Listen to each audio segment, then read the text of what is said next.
All right. Welcome back, everyone. I'm Cowboy. Welcome to today's stream. We're going to be working on some TryHackMe, getting back into our routine, as well as trying some stuff, trying new exploiting. I found a really cool website that helps have a bunch of these challenges similar to TryHackMe and the other stuff we've been doing. Also want to give a shout out to Aos for the follow. Yeah. So, without further ado, let's jump right into it. So, today I found a really cool hackney called Wise Guy. I figured this would be perfect to really start off the week. Although, it is Tuesday. Anyways, go ahead and join this room. I found a bunch of other stuff that might be really good to work on as well. So depending on how much you guys are interested, we might be able to do a few of these TryHackMes this morning. If it works.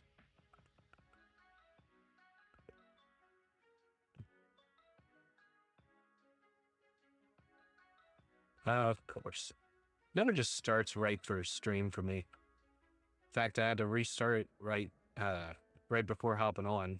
So sorry for all the people that got double notifications.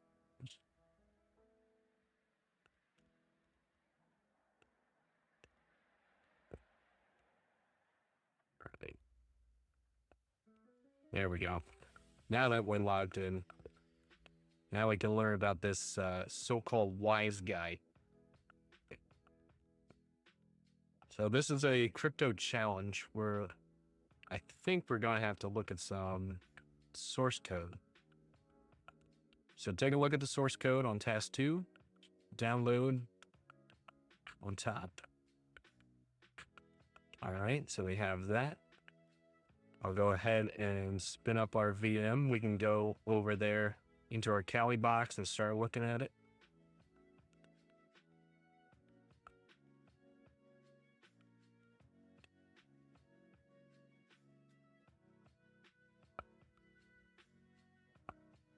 Hope everyone had a pretty good weekend. Mine was pretty uneventful. All right. Let's go ahead and switch over to our Kali VM. Beautiful. All right. At least OBS doesn't let me down. All right. Let's see here. What are we looking at?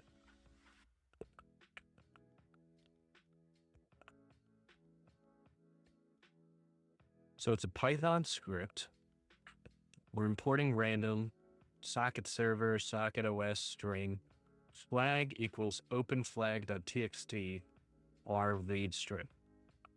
So we send a message, encrypted, message encrypted, server send not encrypted. This is the setup. TryHackMe, this is the fake flag. For I in range of the length of flag. Oh no. Okay. We are XORing it. It looks like with itself. Then we're hex encoding it. Starts the server. This XOR encoded text has flag 1. Send a message server. What is the encryption key? Key.answer equals the server received the decoded strip. Congrats, that's the correct answer. Here's the flag 2. And a bunch of other stuff. Seems pretty straightforward, but those are always the one that's tripped me up. So let's say we went ahead and downloaded the file. That was the first flag. Second flag, we got to start up the machine. And then we can go ahead and spin up our VPN. Tuck that away. think I found a pretty good spot for our for my router. It seems to be working a little better today. All things, you know, not to jinx myself or anything. It's view. All right. So the prompt is, your friend told me you were a wise guy, but I don't believe him. Can you prove me wrong? When you're ready, click Start Machine, fire up the virtual machine, allow 3 to 5 minutes for the VM to fully start. It's listening on port 1337 via TCP. You can connect to it using Netcat or any other tool you prefer. So based on what I saw with the file, I think what we'll be doing is reversing that key, and it's just a Python server waiting for us to send it a special key. Once we match on that, then we should be good. So don't mind me, I'm just trying to stall for time as the VM starts up.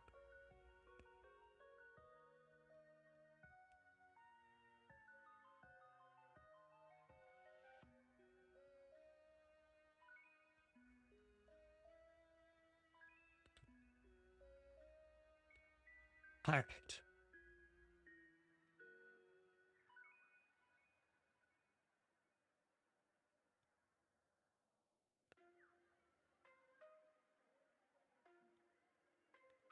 And go ahead and get some notes started.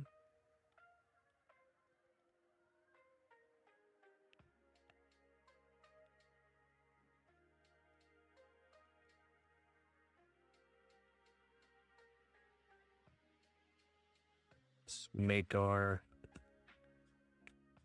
oh, we do have a directory for rooms. So we can make a directory, wise guy. Open up our code editor. Shoot. Close. So close.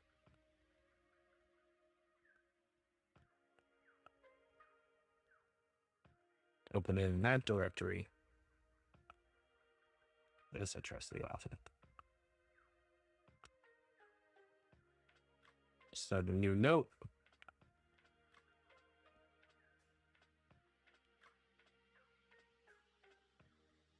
All right. So our IP address is this. You know, our port.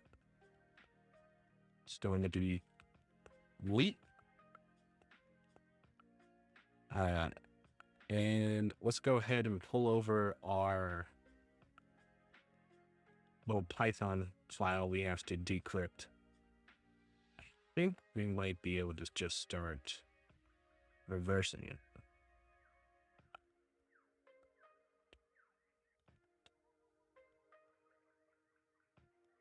All right, where did I save that file? Downloads. It's always in downloads.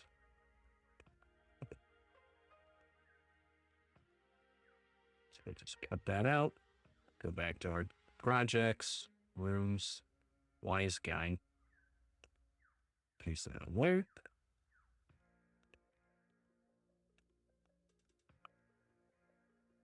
So now we can see this.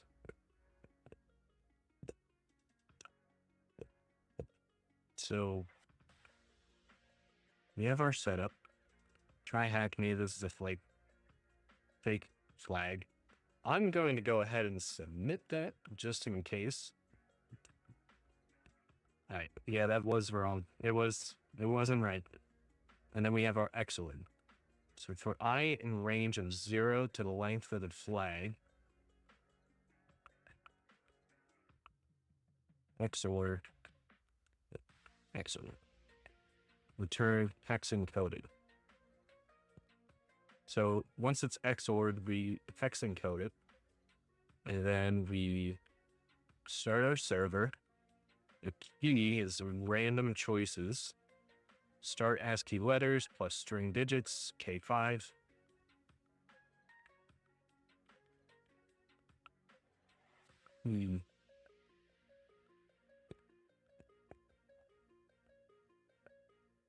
I guess I should probably install the Python extension.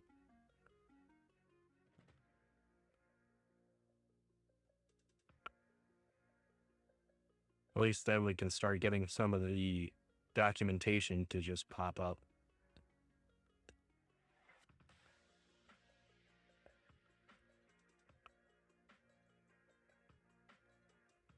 Okay. So I think what I'm gonna do is go ahead and bring up a new window. What was that? That one. Go to my favorite Cyber Chef. Cooking up some goodies.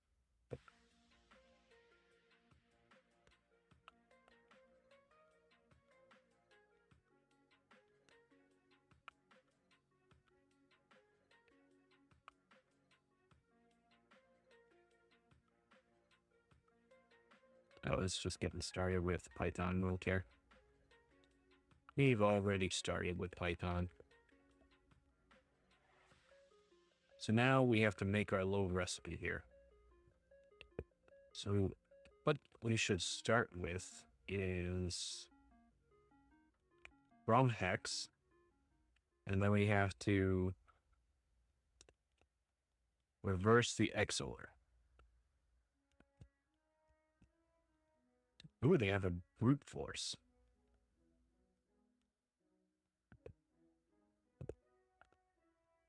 What is the encryption key? If our hex encoded, so which one's this? Returns our hex encoded key or flag. This is the XOR encoded text as flag 1.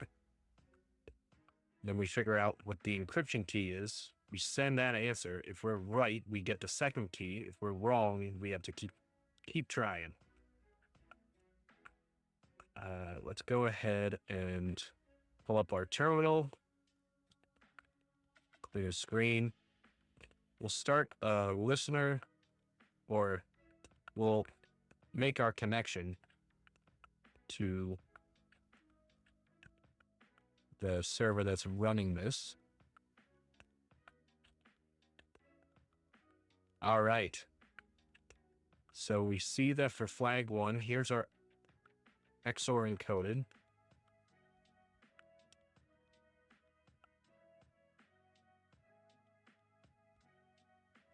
Okay.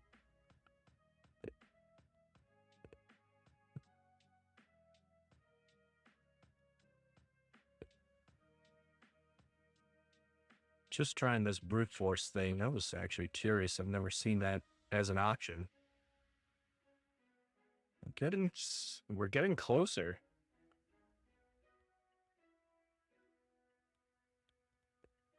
And I think we've gone too far. Oh man, did we go too far. All right. We were getting close. You can start seeing some of it.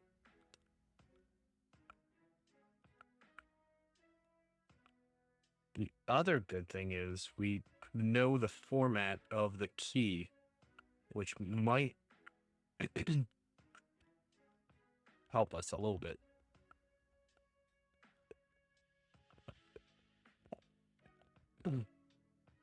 So we have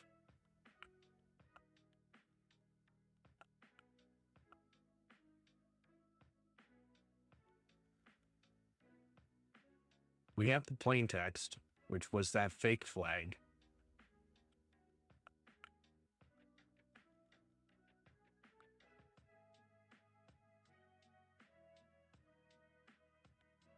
We have to figure out what the key is.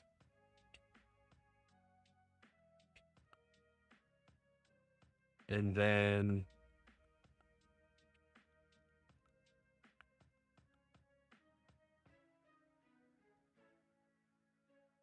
we should be able to get some decent answers.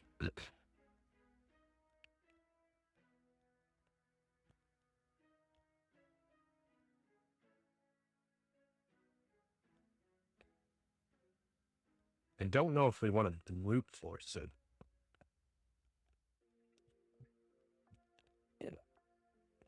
Yeah. Hope everyone's staying hydrated. I'm not. All right. You have the exit word.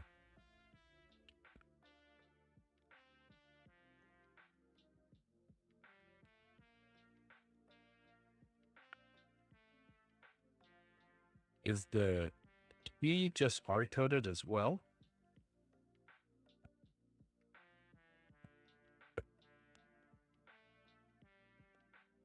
Oh, interesting. Still all good. All right, cool.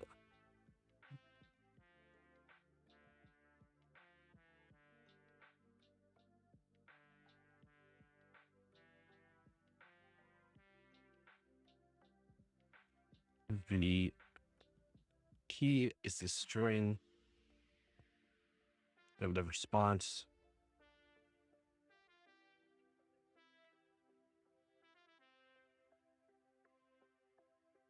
Let's see if we just copy this. We'll open up a little terminal. Start a new tab. Python.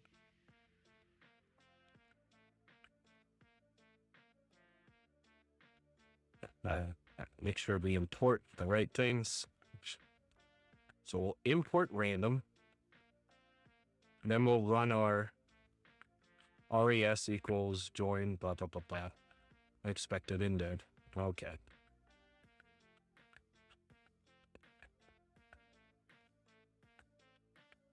What do you mean string? It's not defined. If we have to import string too. Okay.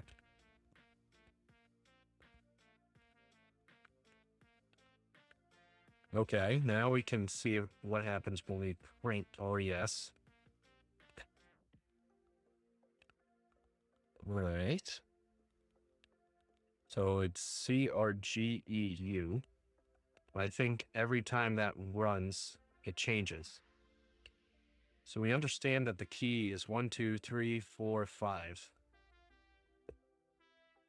That's this. And it starts with letters and numbers. String.digits.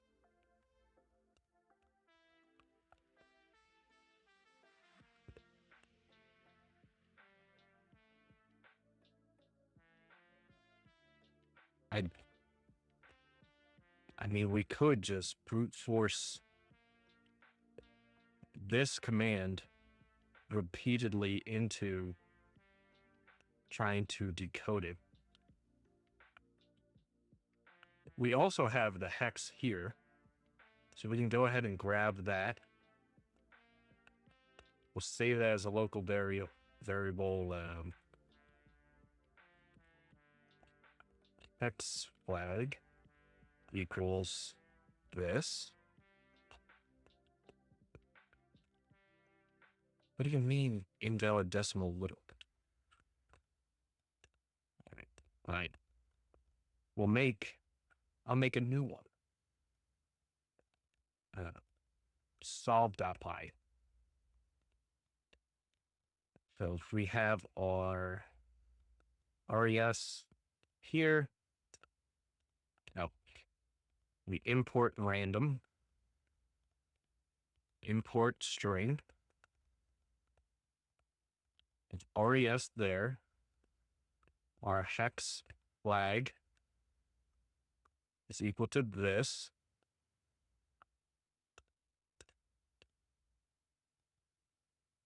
And that's our real answer.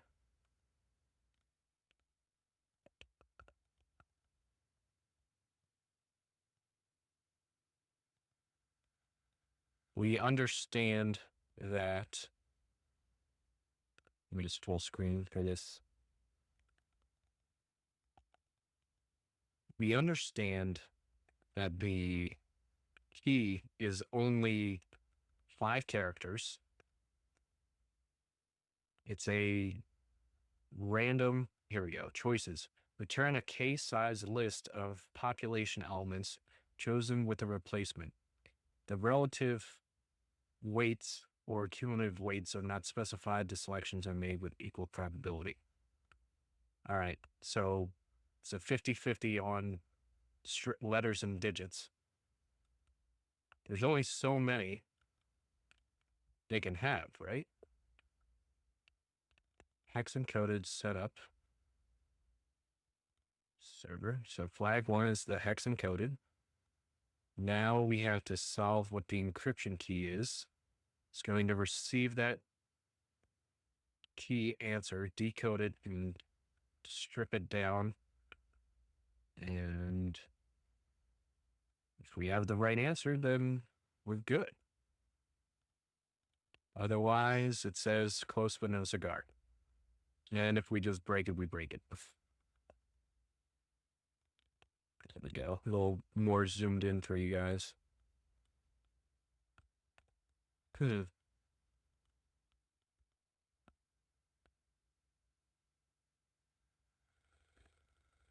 mean, we could just...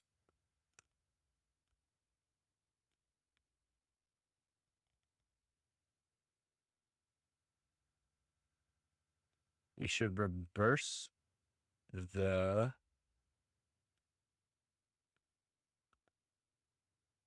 Reverse a hex.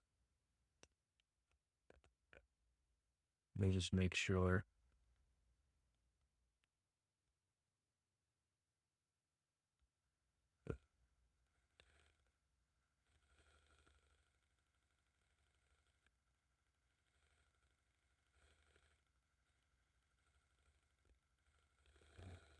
This is the XOR encoded.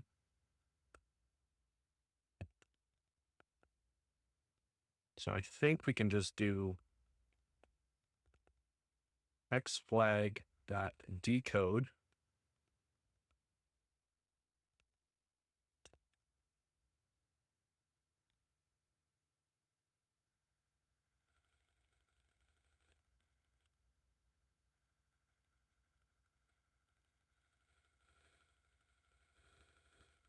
That's strip. Why don't we just pull that to the side here? Now we can look at both.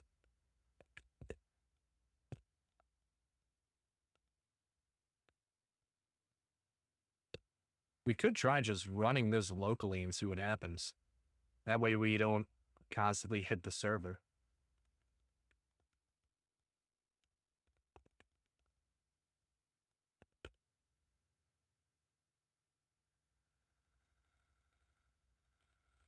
We will comment this one out. So I guess it's saving that variable somewhere.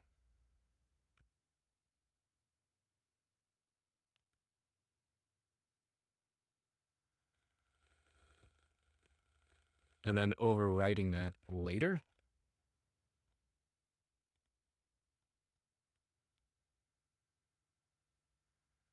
It can't be this as the answer. We already tried that as an opportunity, but it didn't work. So what we want to do is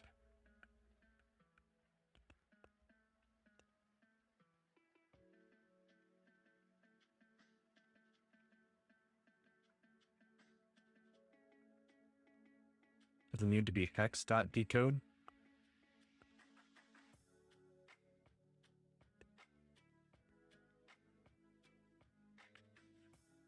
Just walk it back in.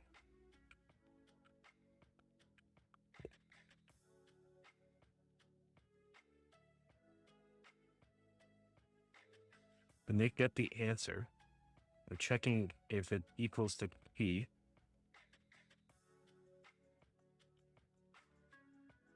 So they receive it, decode, and strip it down.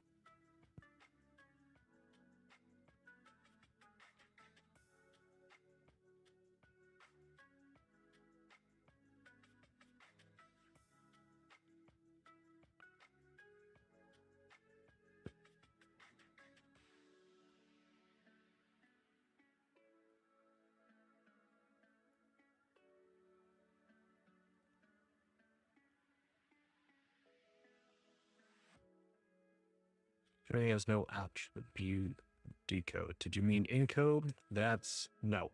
No, I did not mean.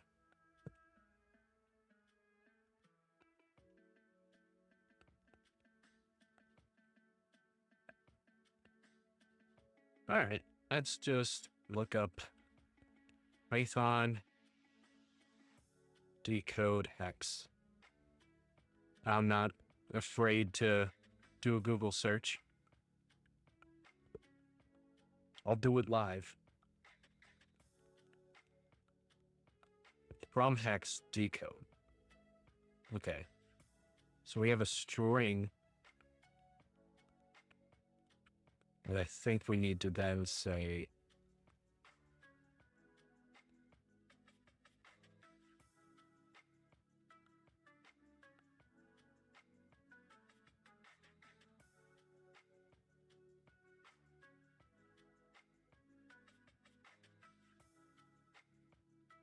the bytes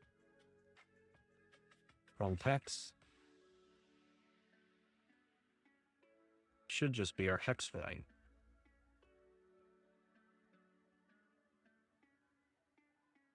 We have XOR bytes.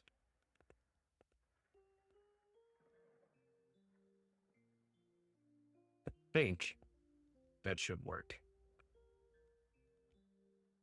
All right, so we are getting the bytes out. Now we just have to reverse the XOR with whatever key.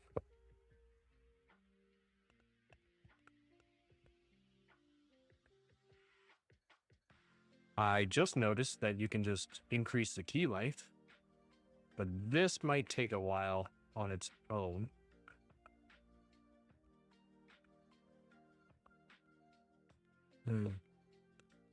Maybe if we bump that down to 10.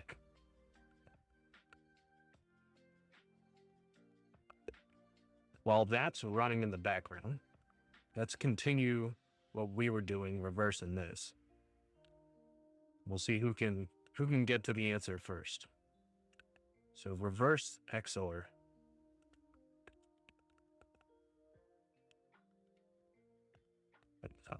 And I think, if I'm mistaken, you just XOR'd again. Gotta love Stack Overflow, the OG AI. All right. Can you get A or B back when you have the other value available? For example, A is 5, B is 3, and thus C is 6.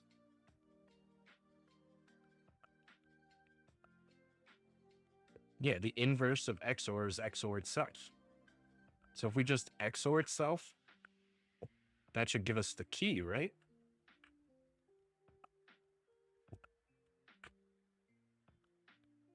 You can get A or B, but you have to have the other value available. So A is C XORed B, and C is XORed with A. Okay. So we have our XORed bytes.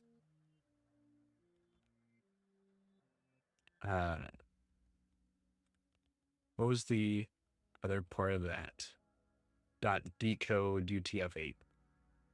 Sounds better. That might get rid of our little weird byte thing here. All right. Okay. All right.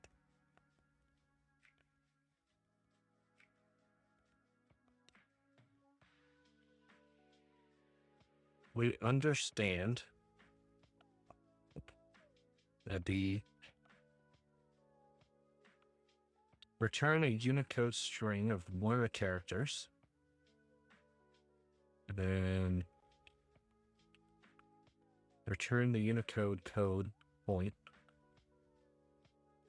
flag, ordered, XORed with the key. And we know it's for 1, 2, 3, 4. How many is this? 20.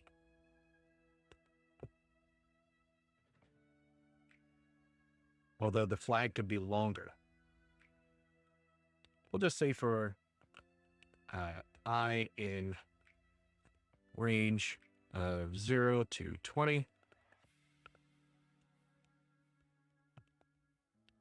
Poke around. We have to use our randoms here each time. So we'll make a function. I don't make key. How about that? And all it's going to do is just return this variable.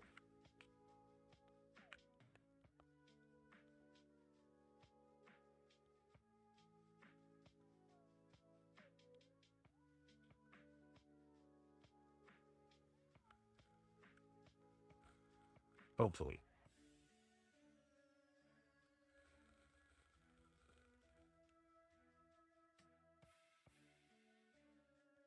Boy, I just make the prettiest code.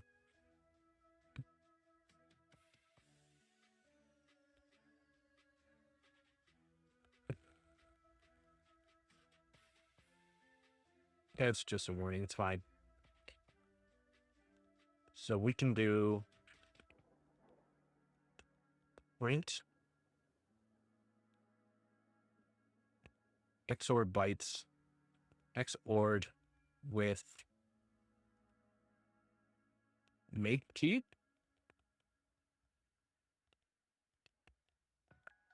Looks good to me. I say we try it.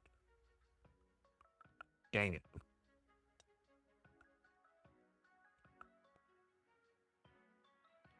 Temp equals the bat.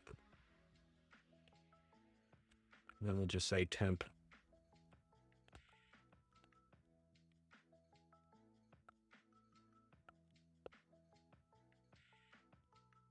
I see.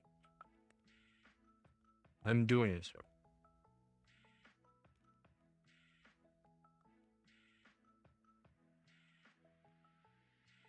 Make sure I'm grabbing the right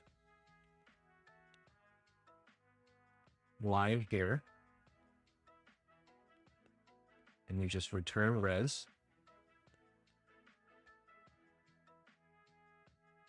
See what happens.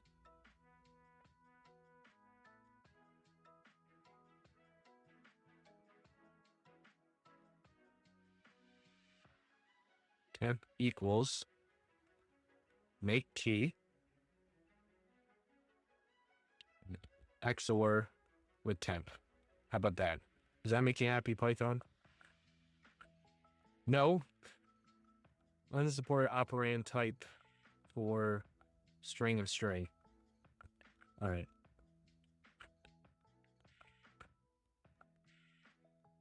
How do I XOR two strings?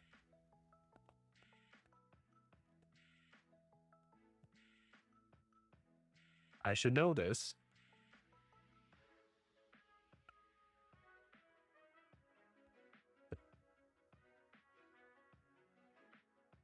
We have to convert it back to hex.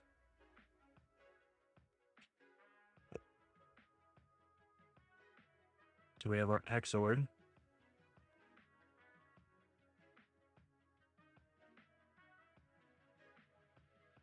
We're just going to steal their function. It's fine.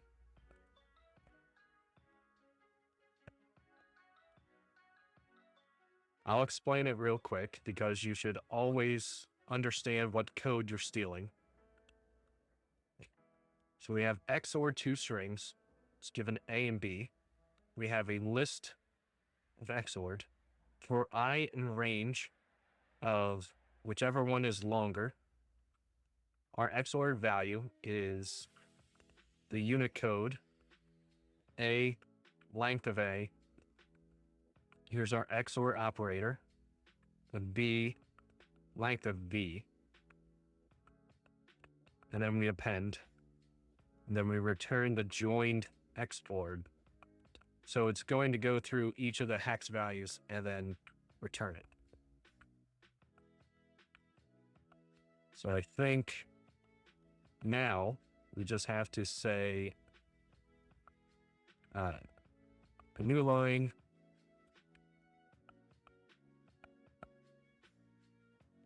Our answer will equal XOR two strings. It'll be our XOR bytes, which isn't really bytes, it's just it changes that to string. Just so we don't have confusion. So string, comma, and then our temp.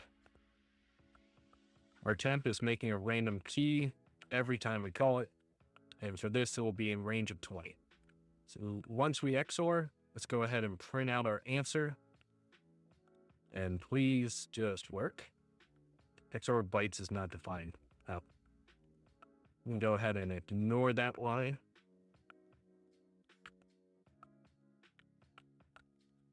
Okay. So it is XORing it correctly. We just have to do this again.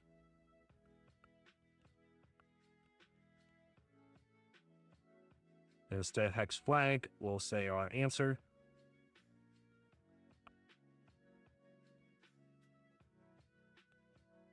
Non-hexadecimal number found in from hex.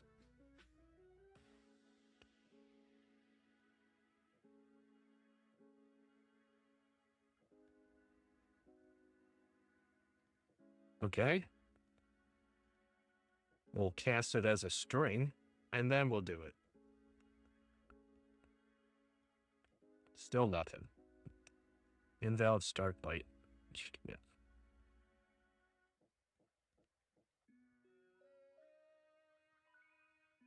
Okay. What are we mixing up here?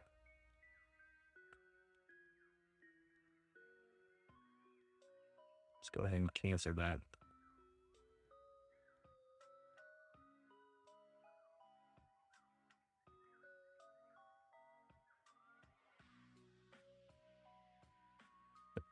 Thought that was hex.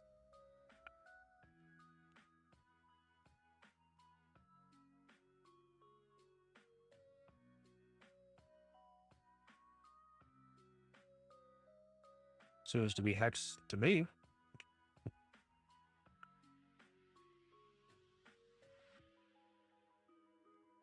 Let's review how they're doing it.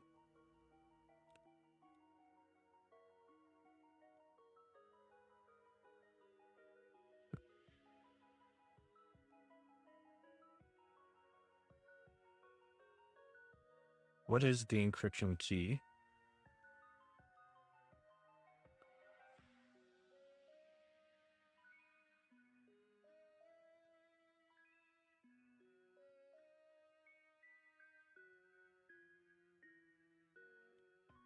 Missing a fatal flaw.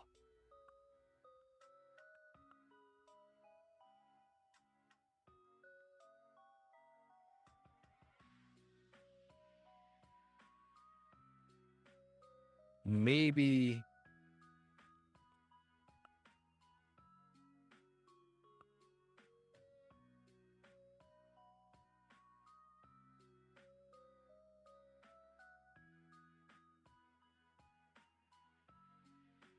I don't need this. That?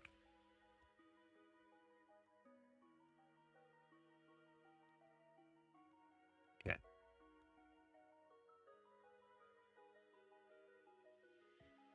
Different URL. Order expected string of length 1, but it found... Oh, so it found the integer. It's not casting it as a string again.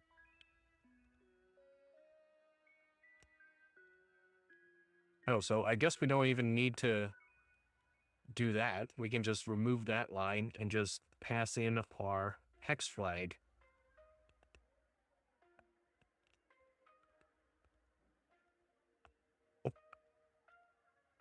Now it probably needs the decode and...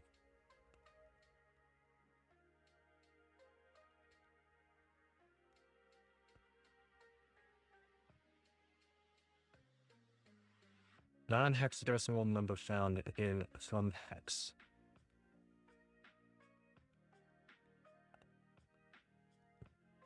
So this would be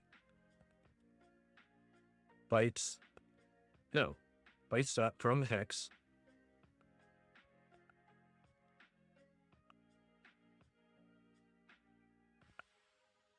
our string that decode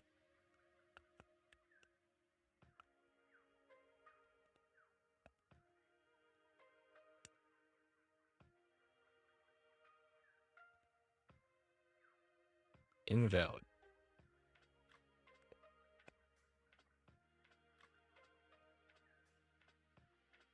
We'll just decode non-hexadecimal found in some hex. All right, fine. Print answer.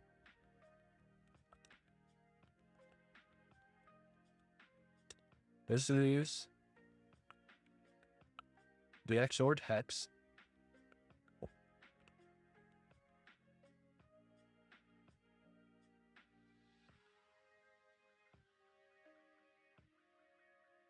Wrong hex.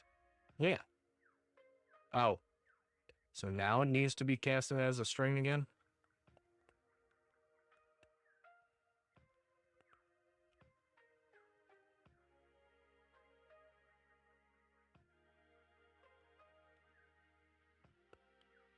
Edition 123.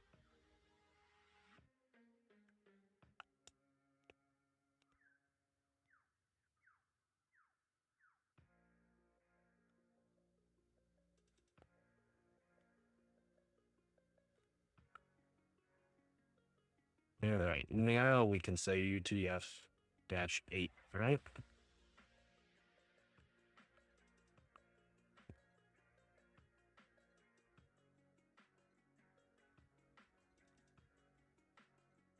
Hmm.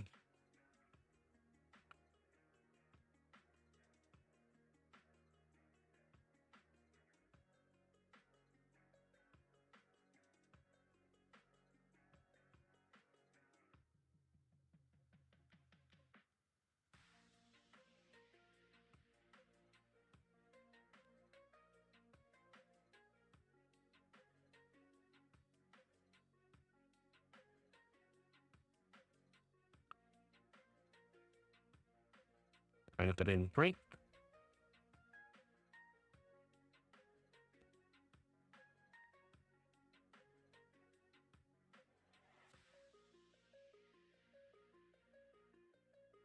See if that's on it.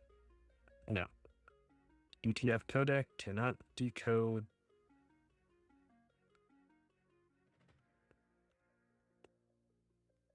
Can we just use decode?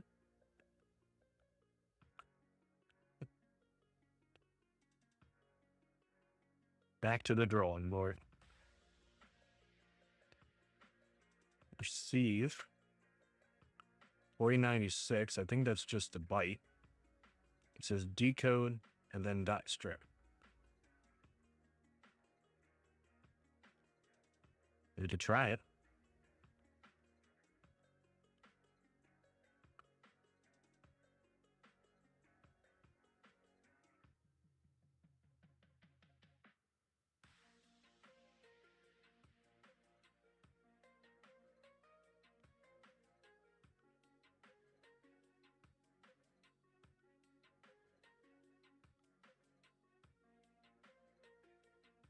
Okay, this is returning after the XOR of both of these.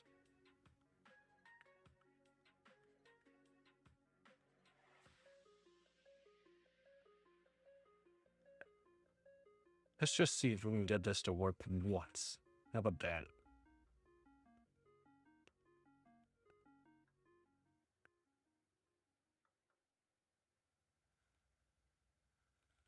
Without start byte.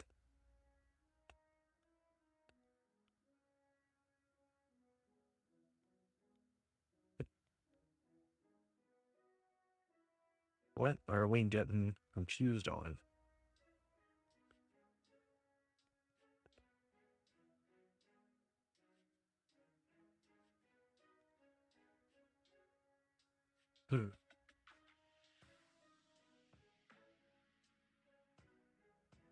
I mean, I'm open to suggestion if anyone else sees what I'm doing wrong here.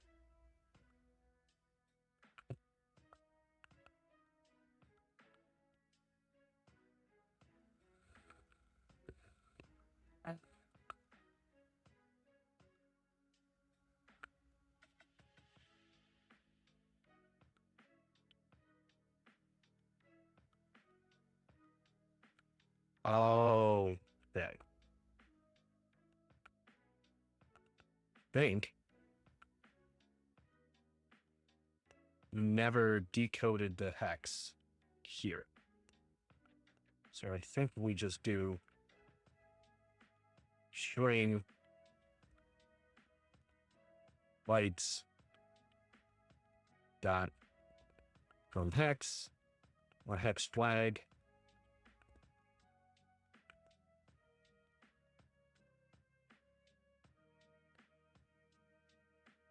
Well, we never finished a string cast. Okay. There's cross. And we're still off.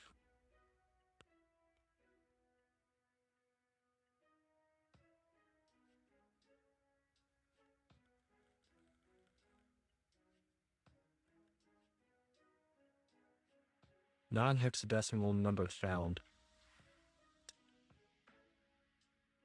Is it returning the XOR in string?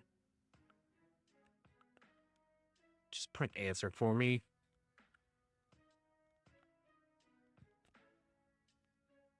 Okay.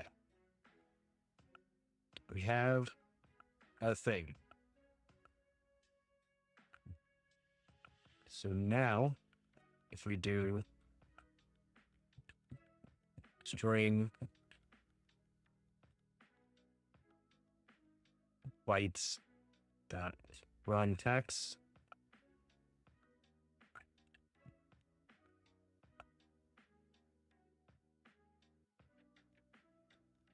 decode? Yeah.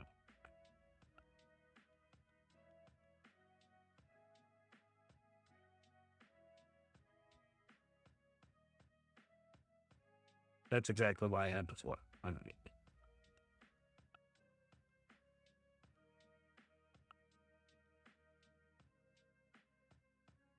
Wait, that's something. We have something here.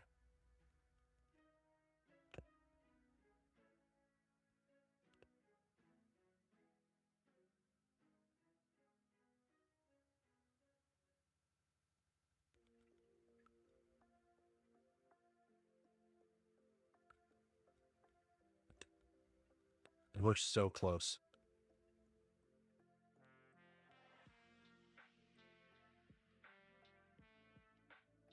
We just have to transform this from hex. What do you string from hex?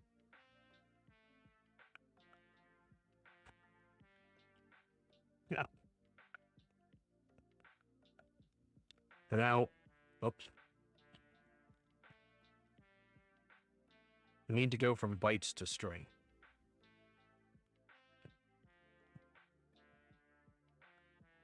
Which is why I'm confused this doesn't just work.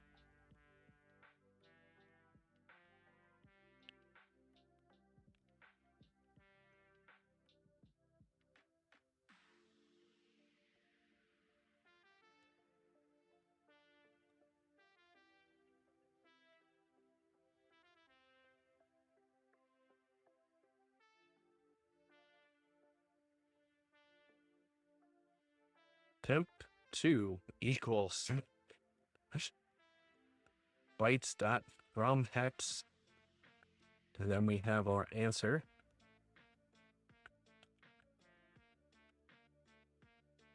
Dot decode.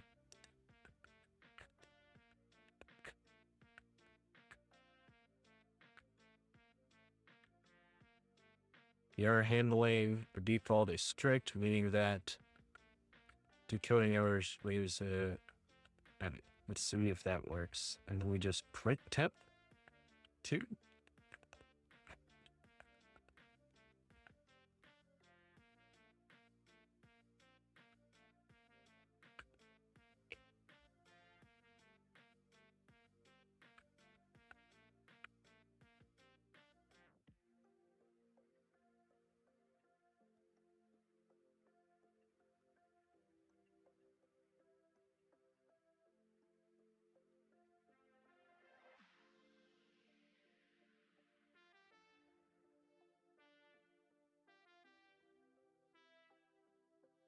It's not that.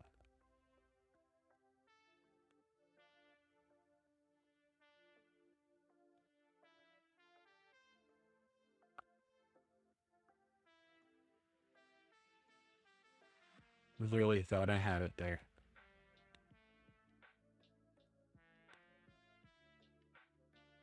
Because it's...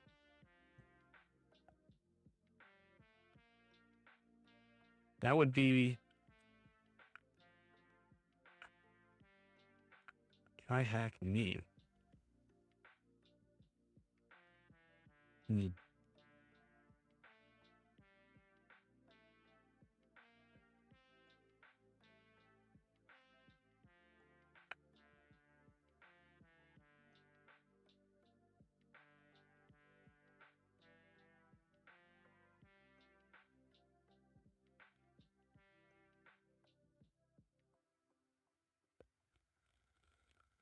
I guess we can throw it in to a try case.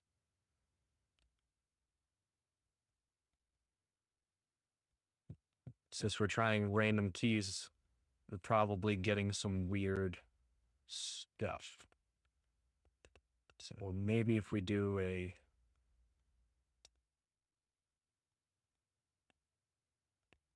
try .2 accept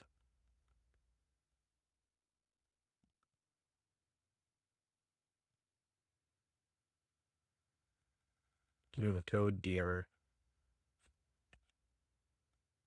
Ooh.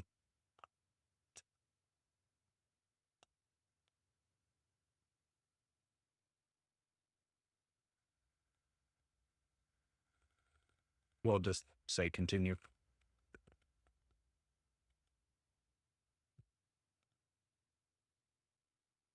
Oh, okay. How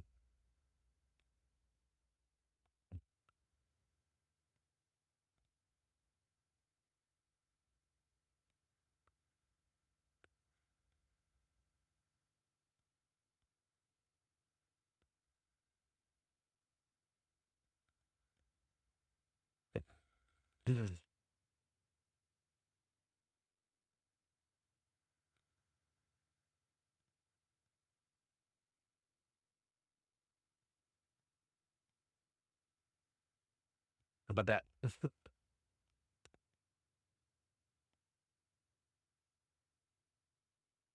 Non-hexagonal decimal number.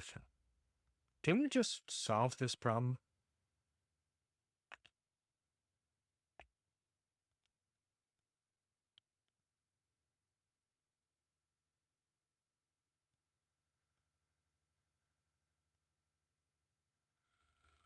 This was supposed to be an easy one.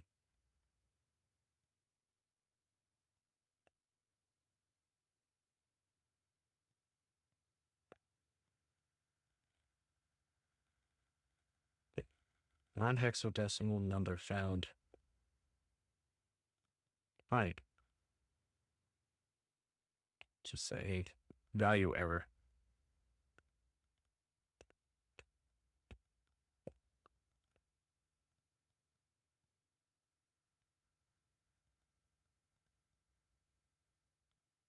And don't print anything.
We were getting the string. We were getting it out.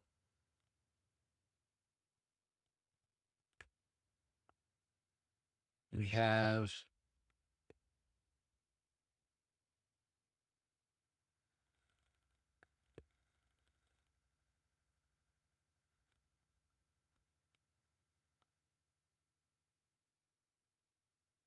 string bytes from hex flag.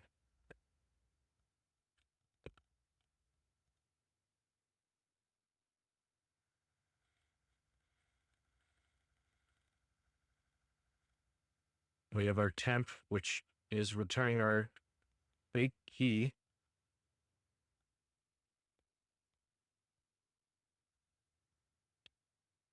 Where am I going wrong?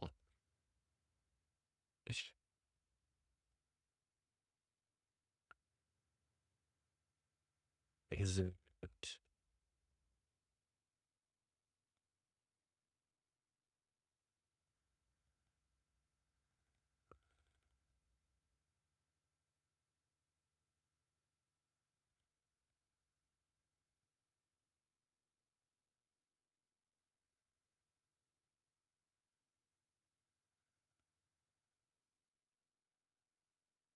All right, chat. We're just gonna go ahead and use AI to clean up the code because I know we're so freaking close.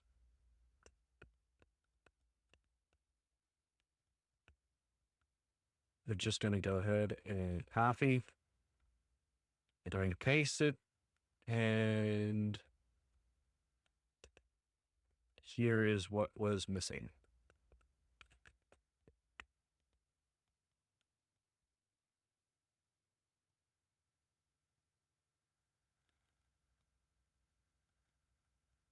So we have our make key, and instead of returning a string, we're returning bytes for our XOR. We have cipher bytes, which is the bytes of the flag that we got.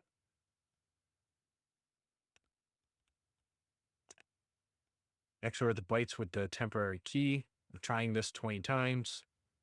We're ignoring Unicode decode error. We have our temp key and our decode, which is the result decoded. Okay. It's at least printing things.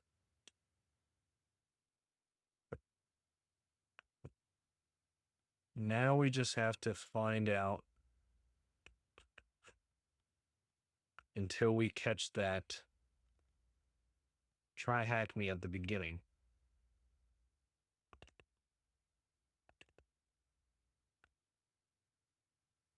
So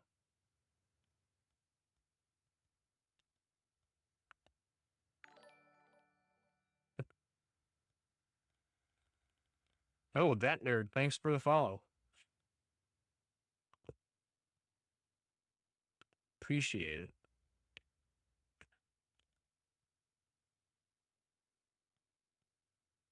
Now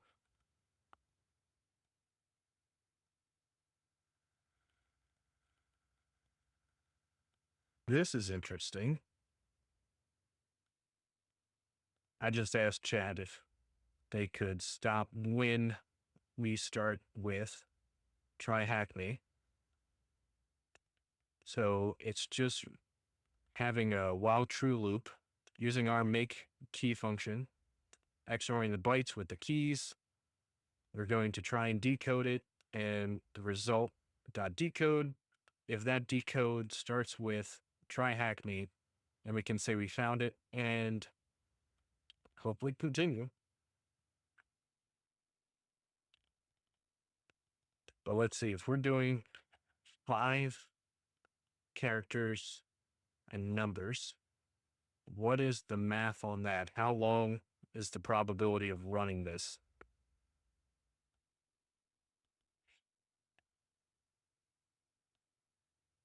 And this is just brute forcing trying to get the key. I don't think it was possible to reverse what the key is, right? Yeah, because it's making the random letters and digits. Well, we can do some quick math. How many digits are returned? Probably 0 through 9. So that's 10 digits plus 26 letters. So it's 36. 36 possibilities for each location in a key of 5.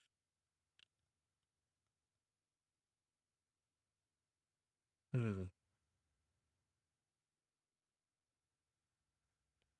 think that's just 36 to the power of 5. I'm no plumber, so I'm not good at math.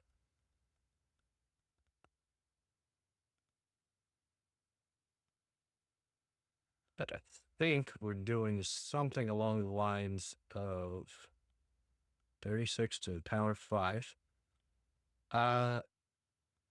60 million calculations, just about.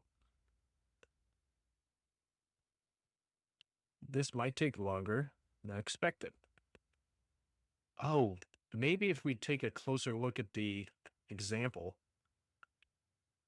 while we let this run in the background again. Is it using the same? No, it can't be, because we're making it random each time. TryHackMe, this is a fake flag. This is just to show us the math. If we run this, do we get the same hex out?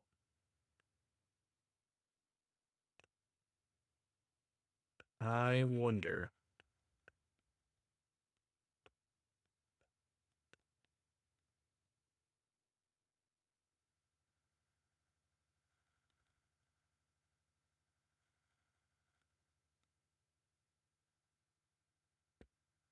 Let's go ahead and stop trying to calculate all that.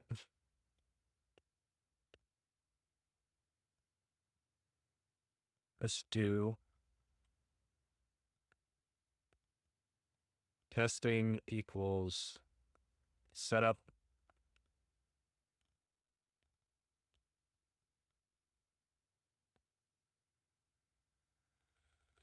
Oh, so it is using the key.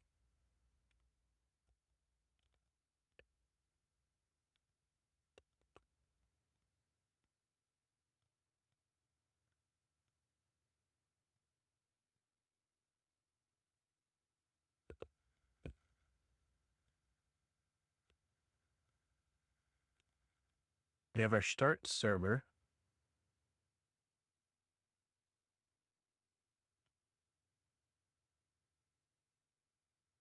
It looks like server is just as, oh, looks like we solved it. We found our key, TryHackMe, and then a bunch of stuff. But it didn't end with the proper closing of the flag.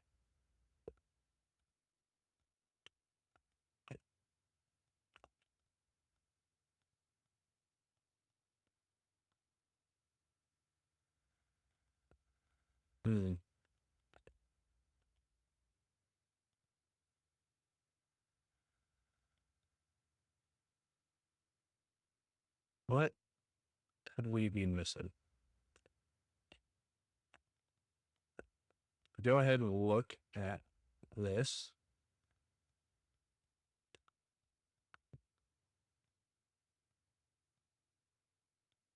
We have to solve what the encryption key is. Also, our box went down.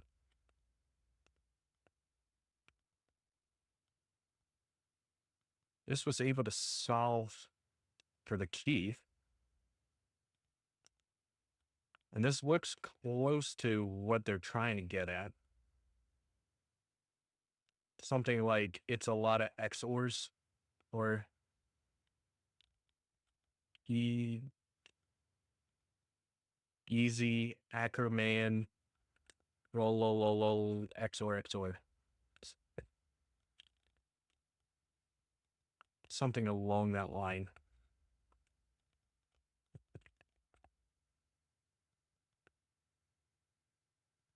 We're getting close, and I'm not going to give up at this point. We're right there.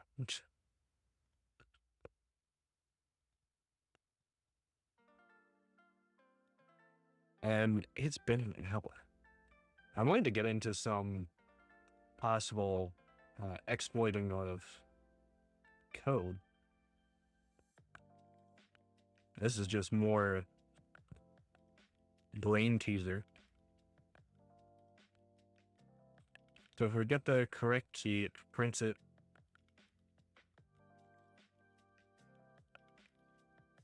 And then, yeah. This XOR encoded text has flag 1. What's the encryption key?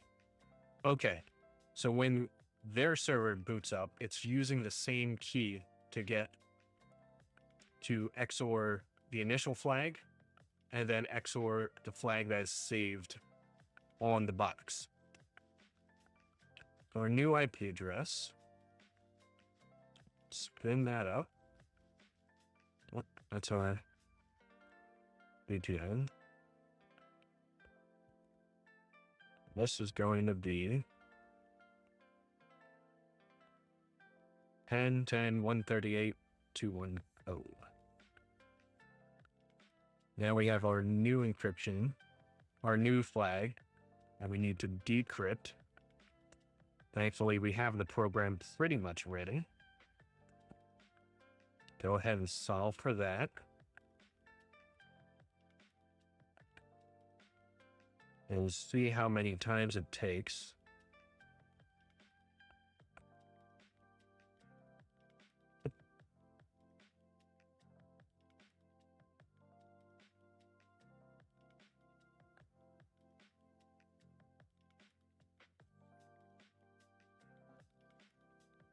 I wonder if there's got to be a more efficient way, right?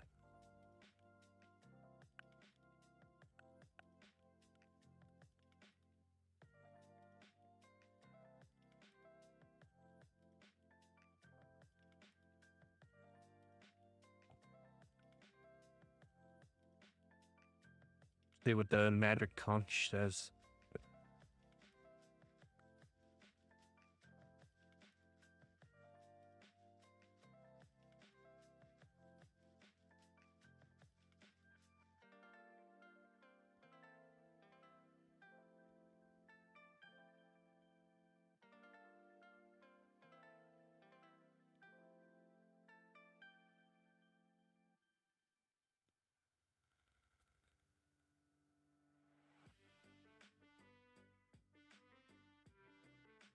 Because every time it runs, every time we boot up the box, it should be grabbing a random key each time.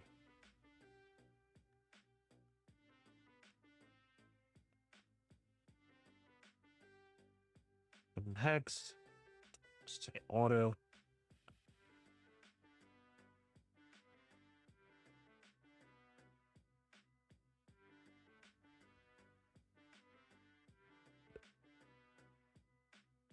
This is where you have to figure out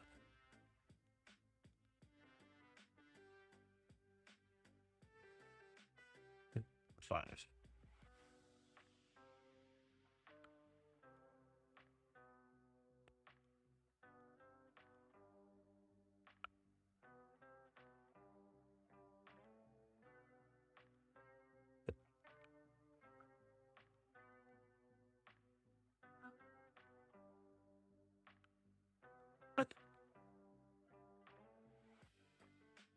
TryHackMe.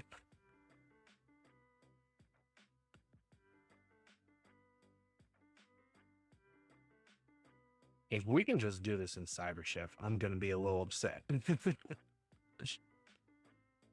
looks like 2, 3, 4, 5.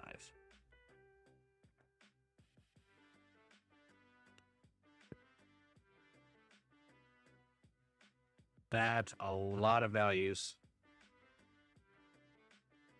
But I guess that's what we're doing here.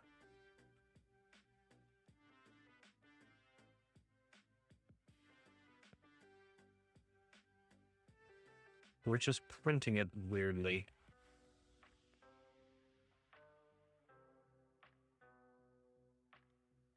All right.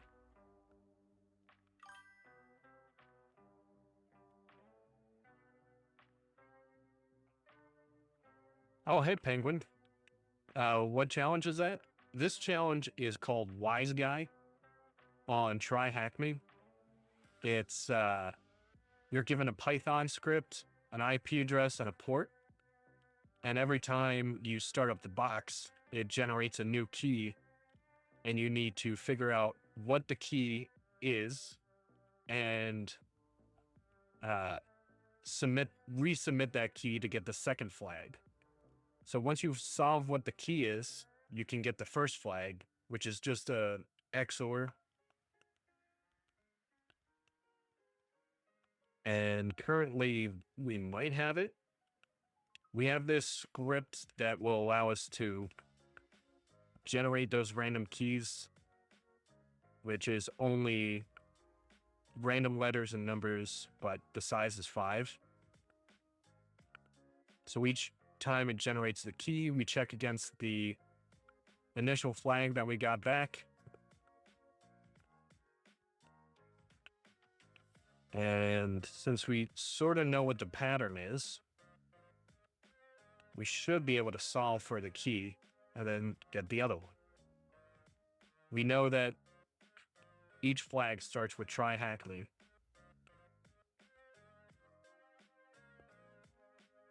But this looks like a weird output text.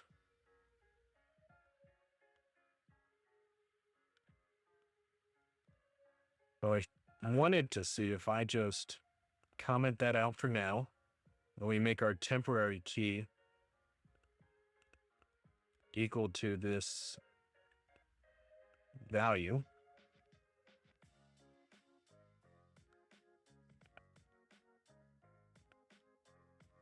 Which is VZPDN.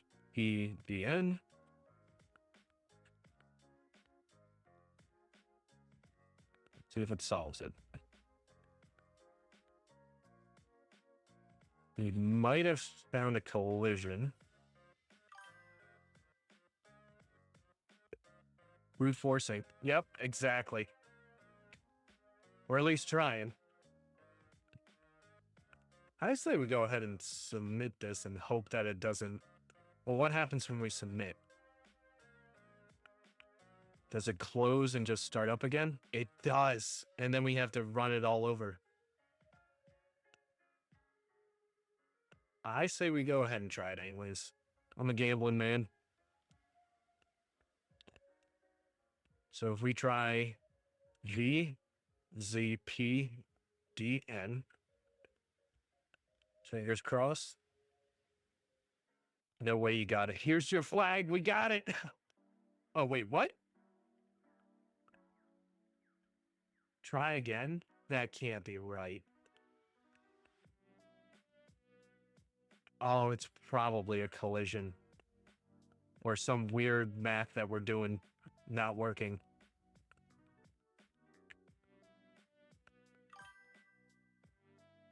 Is it hex encoded? It is. So we get our value.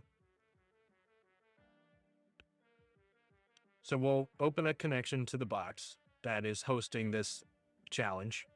We're given back this string, which is hex encoded.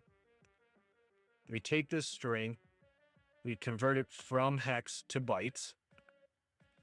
Once we have the bytes, we can then start XORing it with randomly generated keys until we find one that matches the pattern TryHackMe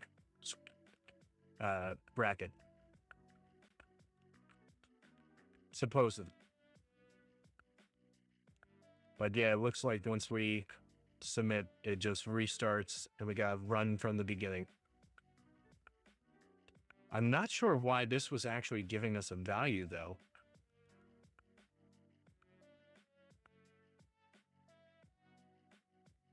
So once our decode starts with Oh, maybe it's matching on some letters? Or the decode's not proper?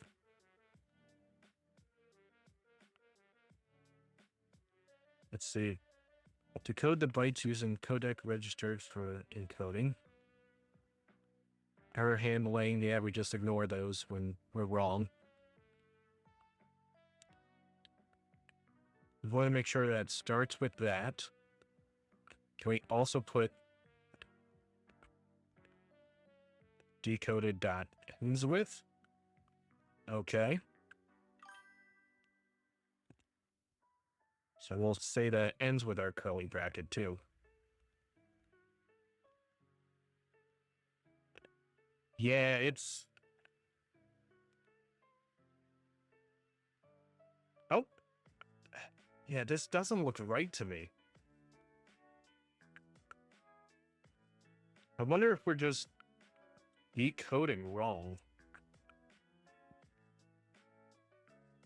That's why I was thinking if we can check that it begins with TryHackMe and it ends with our curly bracket. Should get something. But you can almost read what this is trying to say. X acts or pretty XOR. I don't know. Yeah, I think it's going to say something like you're elite hacker XOR XOR or something along those lines. Because this is just nothing. And I don't want to submit this key yet. Because once we do, it restarts again.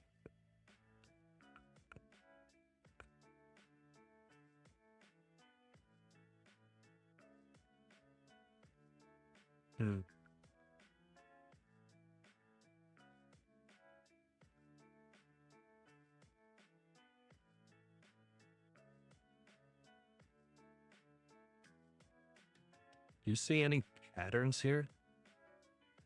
I see a capital and then 2 letters, capital, 2 letters, capital, 2 letters.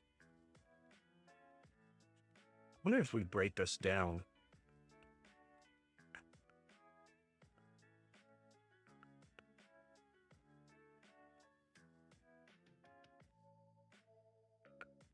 One, 2, 3, 1.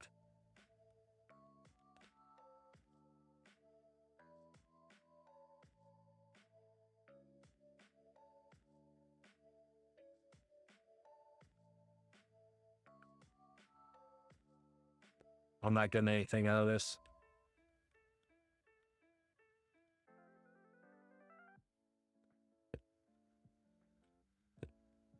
The only other thing, and this is supposed to be, you know, an easy box, supposedly. The only other thing I was thinking of is it's possible that since we have this in a setup, that we can maybe figure out what the key is, but this isn't the... This is a fake flag. This is just for the initial.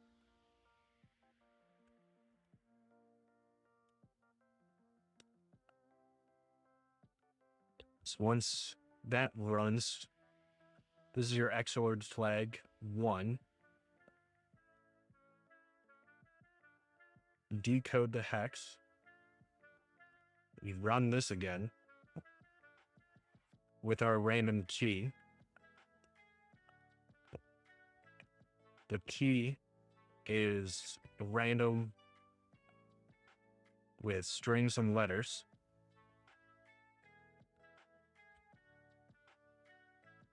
I think we're doing everything right. We just have to be patient until we solve one that properly decodes, unless we're just not decoding this correctly.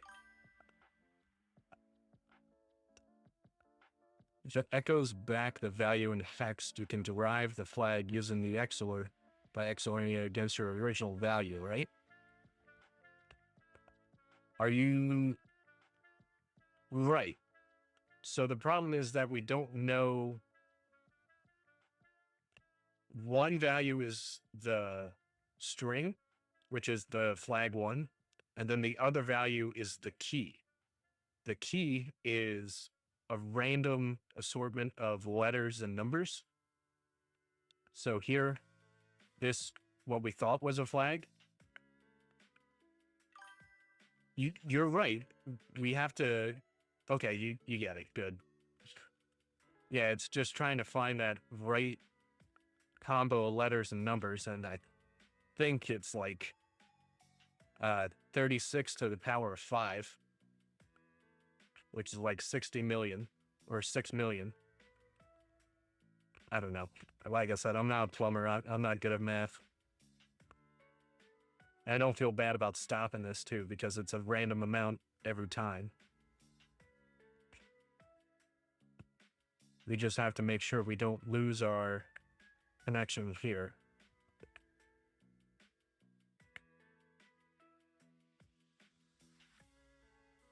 But I wonder if we can use the first couple of bytes. We might be able to go faster.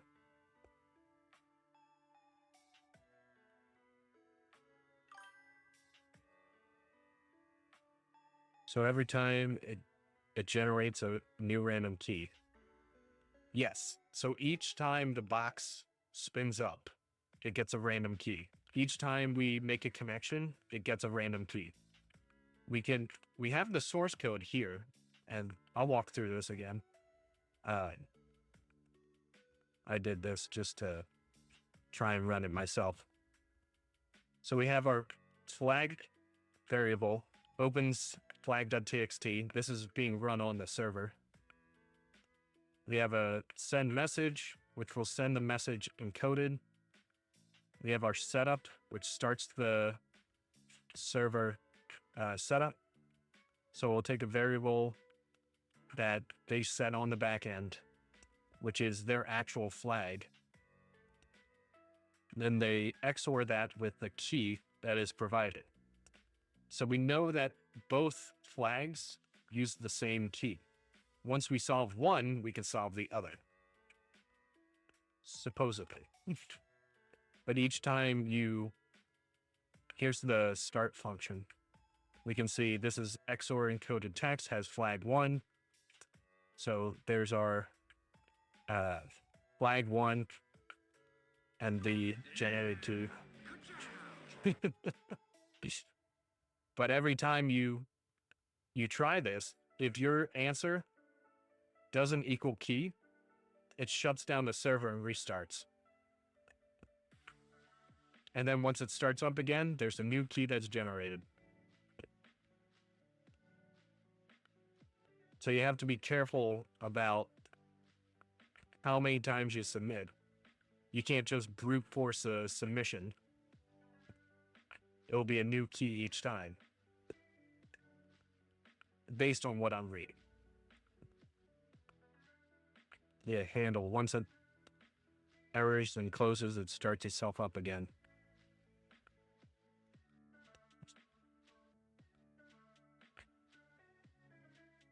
At least that's what I'm understanding from this.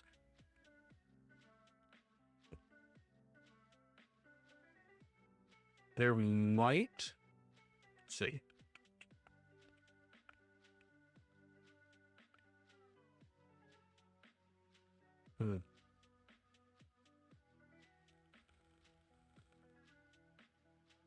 Yeah, I don't know. I'm drawing a blank to try and make this faster.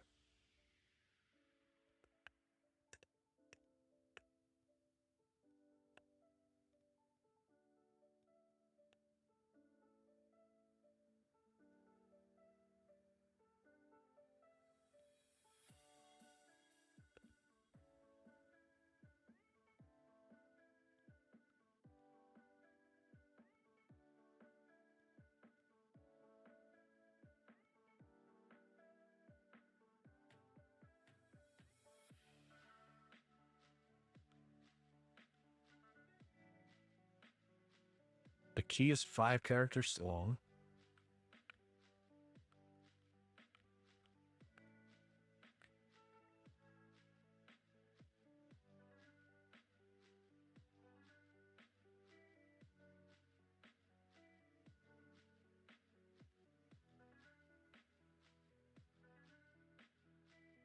Okay.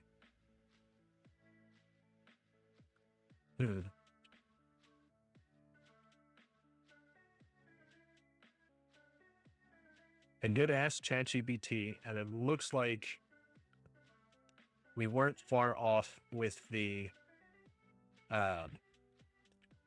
since we know the first 4 characters, we can get the first 4 characters of the key. We know that it starts with TryHackMe, curly bracket, and then it ends with that. If we take here, I'm just going to paste it in. Know the prefix is TryHackMe. Our key is this times 5.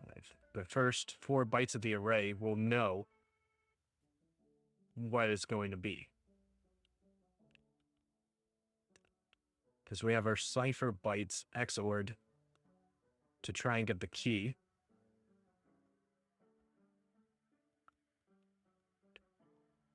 And then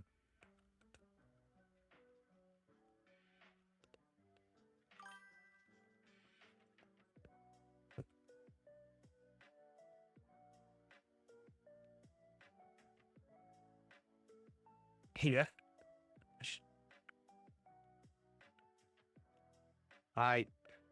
C hurts my brain. I really gotta get better at it.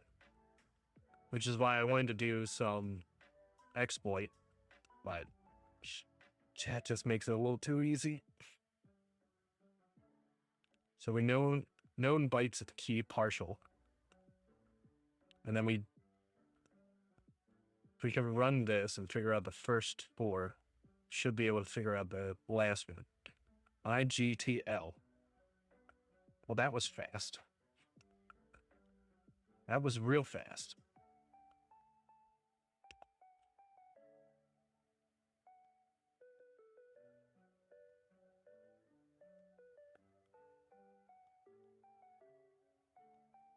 All right.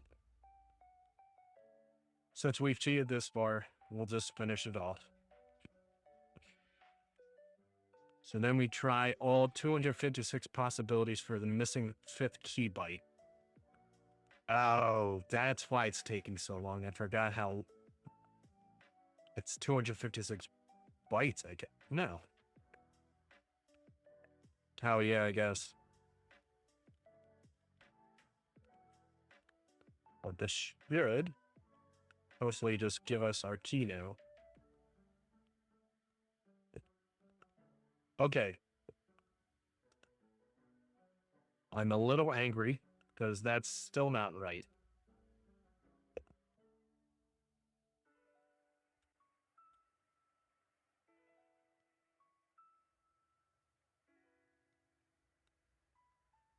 And they're toying with us.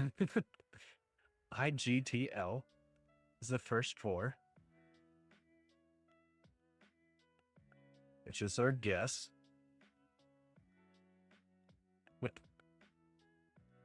Fifth partial, IGTL. What's the 5th one?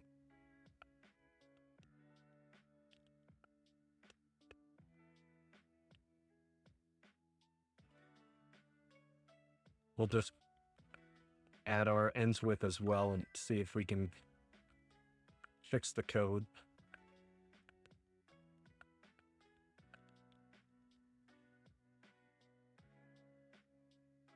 We don't need to try 256, I think. 256 would be all the possible 8-bit characters, but the random bytes are selected from ASCII letters, right? So the upper and lower letters, so 52 possibilities, right? And then you have to add 10 because it's also doing the numbers. Strings, digits. Right?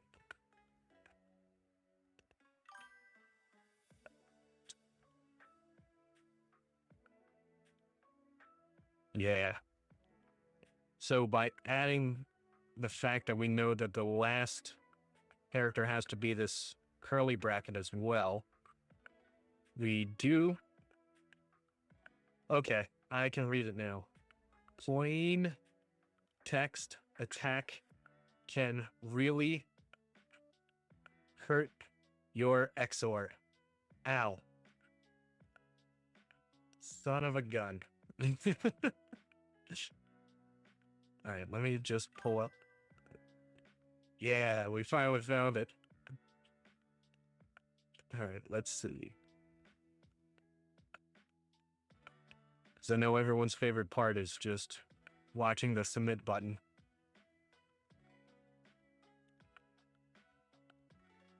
Oh, nope, that's the same. So this is just for the first flag.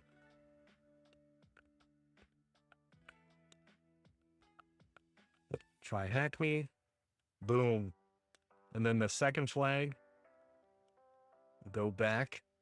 We have to submit this key. So I think they might have been doing something cheeky where the last character is like a null character. IGTL. Congrats. This is the correct key. Here's the flag too.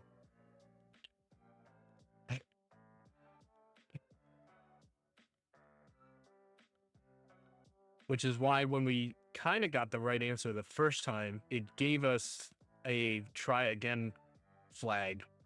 Brute forcing XOR can be fun, no? That was rough. Hey, we did it. Oh, joy. Sweet. Wise guy took us an hour to solve a 5-minute challenge. I don't believe these times anymore. I'd like to think I'm getting better. But all right.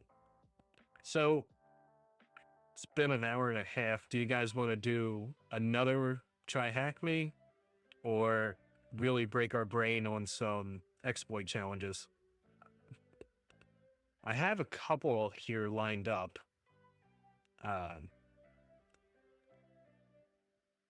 Pickle Rick CTF sounded like fun. Linux Privex. Get out of here, wise guy. Robot CTF, and I think this is the external blue vulnerability. Challenge revolves around subdomain enumeration. And this is just a walkthrough of capture the flag. So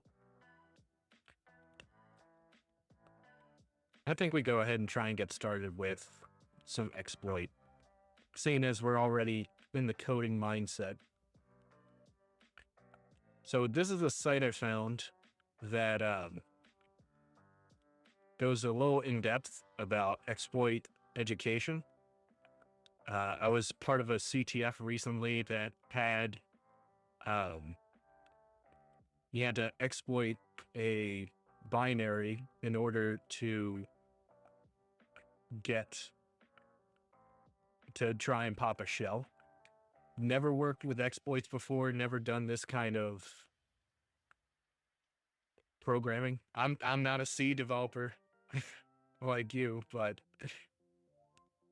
I do know that a lot of hacks, at least programming exploits, are from like kind of the same things as web apps. Improper input sanitation, improper like storage, so like having a set buffer or too much buffer. Anyways, enough talk. Let's see if we can get into it. So Nebula covers a variety of simple and intermediate challenges that cover over Linux escalation, common scripting language, basic memory corruption issues such as buffer overflows, format strings, and this is the one I want to get into, this Phoenix. What do they start you off with? So the initial thing I looked at was called Protostar, but it's been replaced by Phoenix. It's kept here for archive reasons, so let's go ahead and get into Phoenix.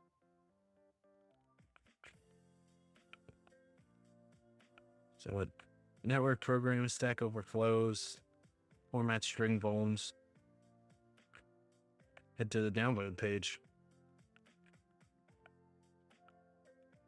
It's a VM. Why wouldn't they just make this like a repository on Git?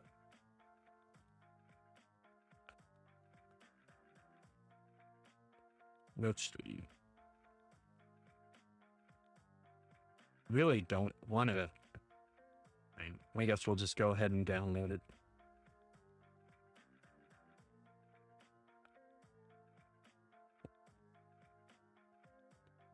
Oh, it is a package.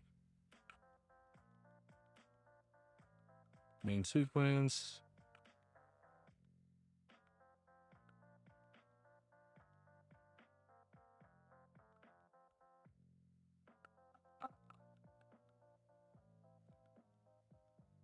Those are older resources.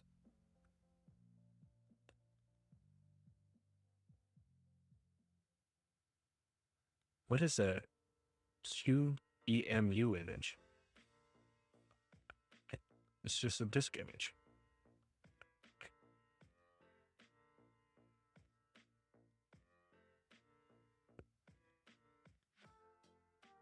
They're getting started pages, and it's a virtualization tool. You can use apt-get to install, for example. Okay, so we should be able to do like, see you later, Penguin. Like VMware or others. Apt-get to install. Okay, so if we just do apt install Phoenix, that should get us access, or am I thinking?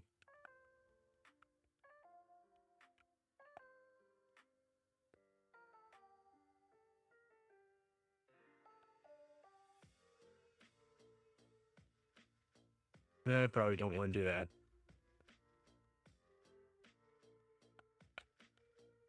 Platform attach. Okay.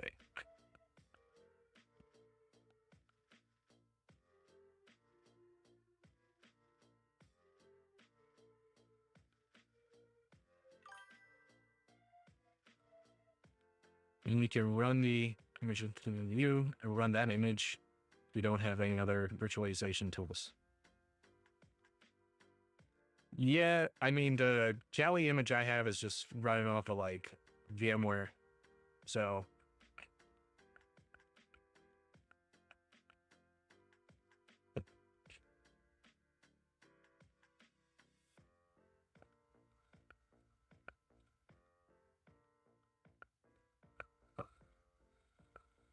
ideas to reduce, but support the challenges are new.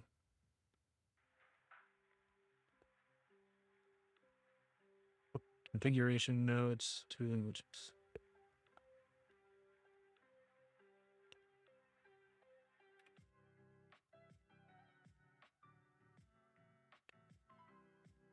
Hopefully this doesn't crash our stream out of space. Cool.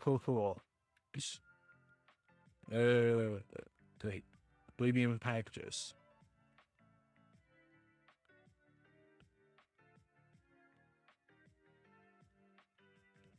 So you're saying if I just do apt install Phoenix?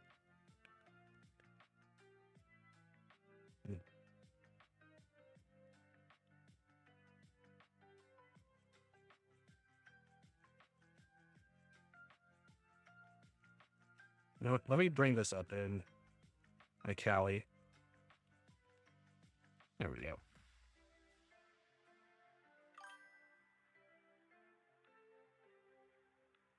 Oh, okay. You mean we can't run a virtual machine through a virtual machine? Even if I download more RAM? Gotcha. All right, so we do actually have to download this and figure out how to get rid of some space. Yep, that'll do it.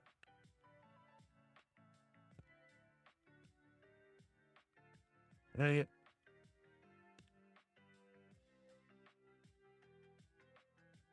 Also on, also I 6. Try that.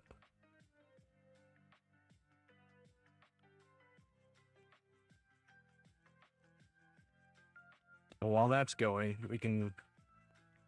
I guess we can just start reading through and see what we have to set up.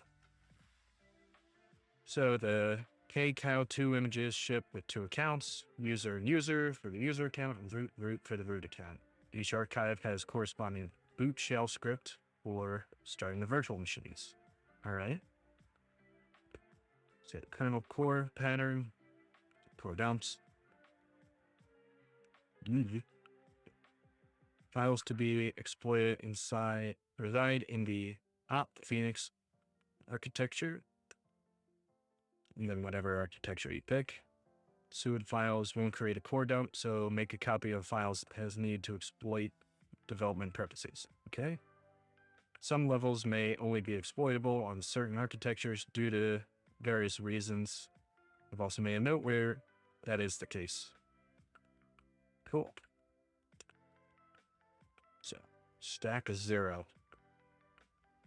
This level introduces the concept that memory can be accessed outside of its allocated region, how the stack variables are laid out, and that modifying outside of the allocated memory can modify program execution. Okay. Yeah, that's similar to what I was messing with. So Phoenix stack 0. The aim is to change the contents of the change_me variable. Scientists have recently discovered a previously unknown species of kangaroo approximately in the middle of Western Australia. These kangaroos are remarkable as their insanely powerful hind legs give them the... Why is there just a random kangaroo fact in here? Wait. Kangaroos are remarkable as their insanely powerful hind legs give them the ability to jump higher than a one-story house, which is approximately 15 feet or 4.5 meters, simply because houses can't jump. All right, it got me. It got me good. Jeez. Okay. So, include Studio H, Studio IO, lib, string. We have a banner. Welcome to level name. Brought to you by exploit.execution. We have pointer to get characters. I think it's been a while since I've done C. Int main, int arguments are characters. Start with a struct and our buffer. Volatile int change me. So this is the value they want us to change once we get this up and running. Printf, and then our banner, locals.changeme equals 0. Okay. Get locals.buffer. If locals.changeme does not equal 0, well done, you did it, and we can move on. Uh-oh, change me has not yet been changed. Would you like to try again?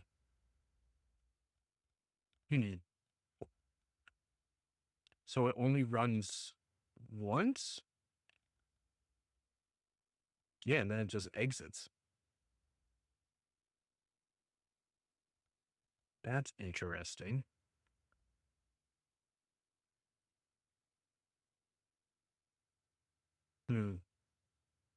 So we have point. I think that's storing, and then new line, and then banner, which is up here, define banner. Welcome to level name, blah, blah, blah. Characters get the character pointer. Int main, int argc. We have our character buffer of 64. We're creating a struct that's the characters and the integer.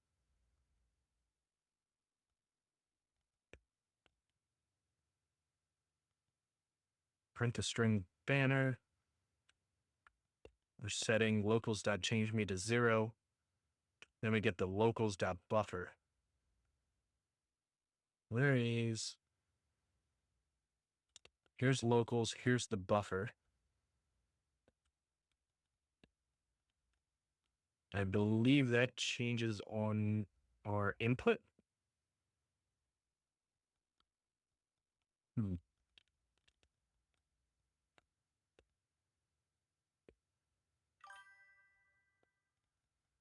Two big takeaways here: how structures are laid out in memory and how gets work. Okay.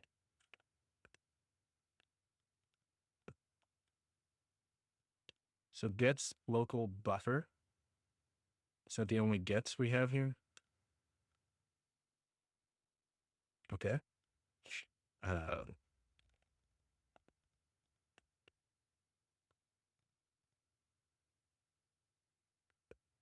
So AC gets is a function used to read line the input from a standard input into a character array.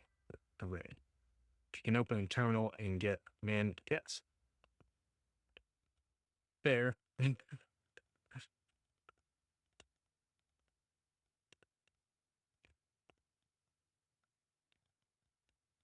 it in the 10.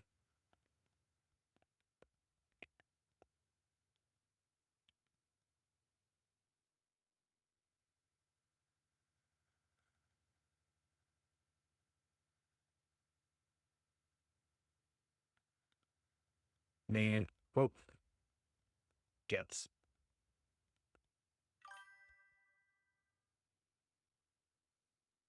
Oh yeah, no worries. Yeah, the delay happens. My internet's trash, and we're also trying to download this image. I tried to do a lot of things before stream, but you know, every now and then.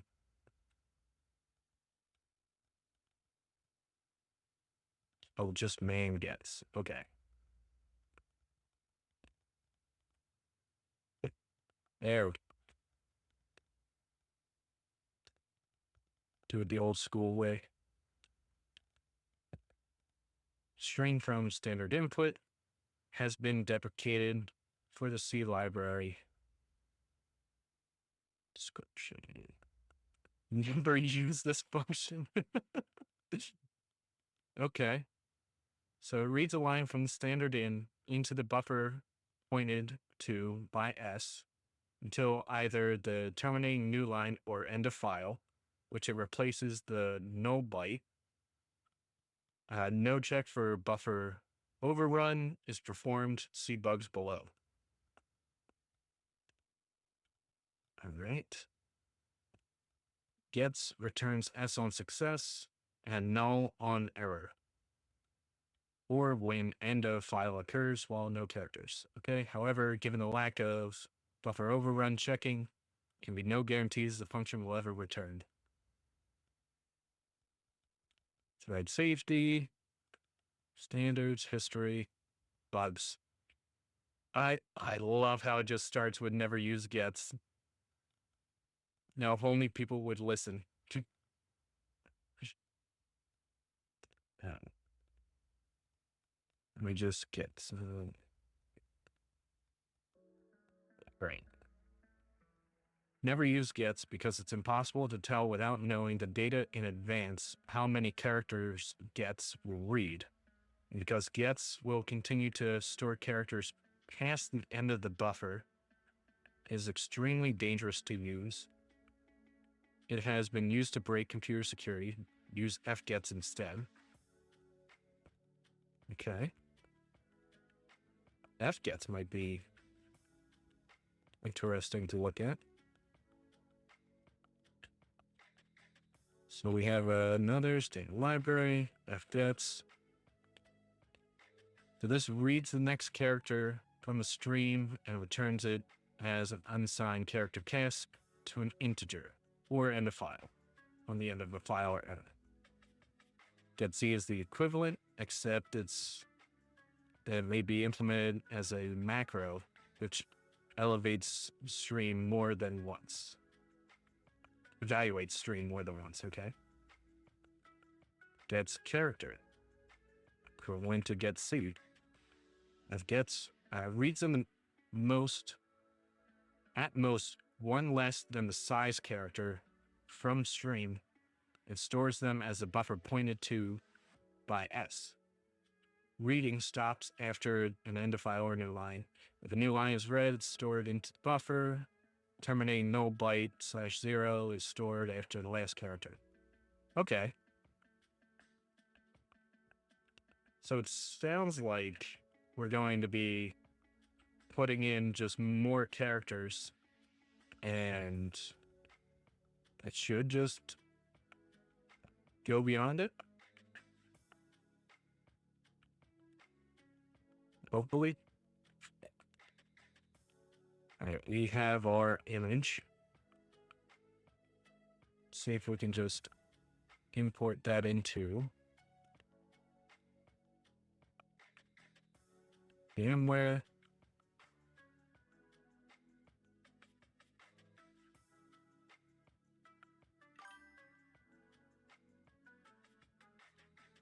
Okay.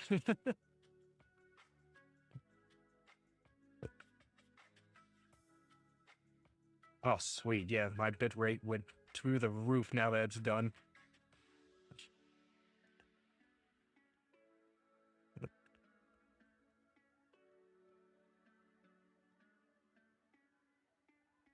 Oh, thanks for the raid. I didn't even notice.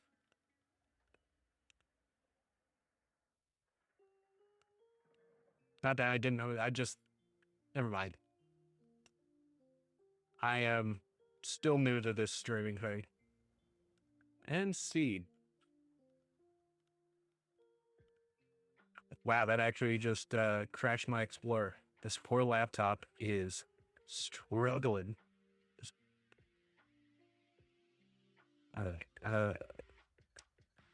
Downloads. Let's go ahead and extract that one more time just in case. And let me switch over to hide tally. Just going to go ahead and shut that down, and we can start trying to set up this new image.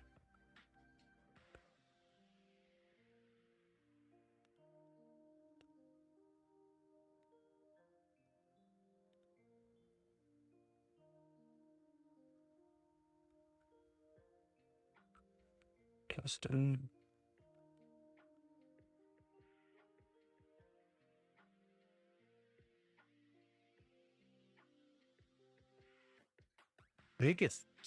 I thought this would be a, quick in and out.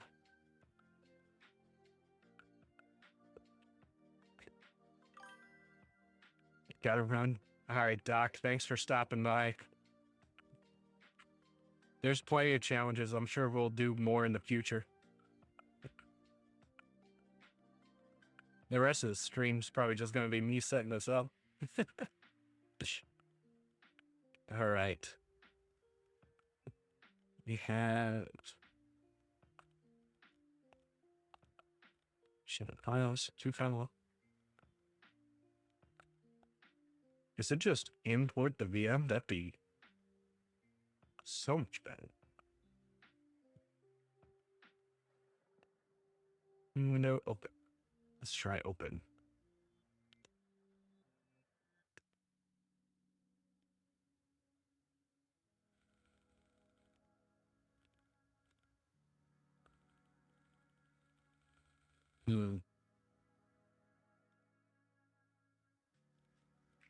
Do cal 2.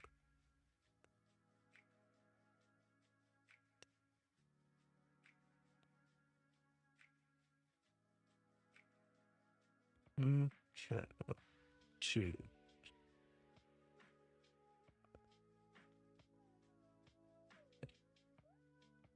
Copy on the right.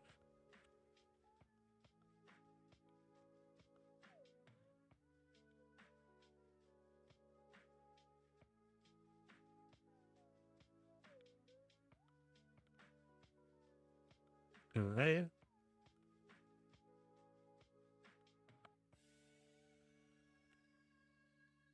Maybe we can just create a virtual machine, use that as the image.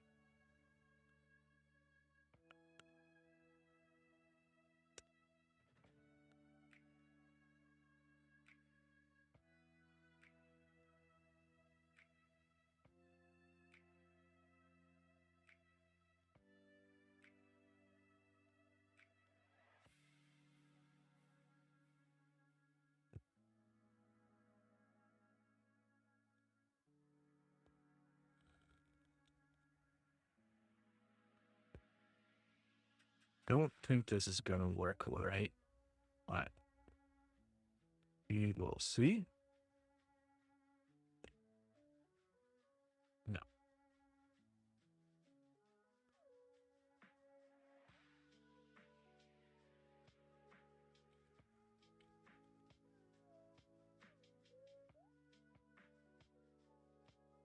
All right, we might go ahead and try running this in Cali. That's probably our best bet, I think. I don't want to run all this on my host machine.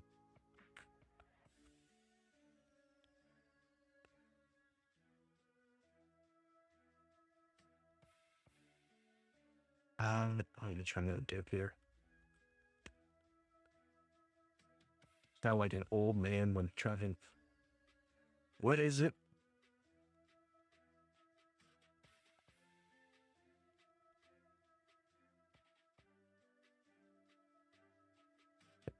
Let's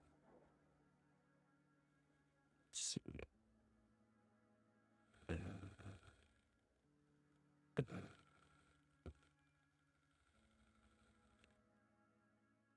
We just installed GNU.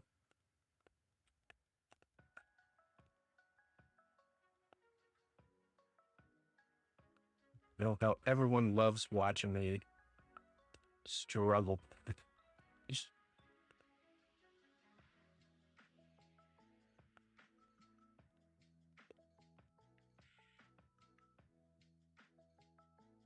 Yeah, go ahead. I don't care. All right. Once that's running, we'll go ahead and grab the AMD one.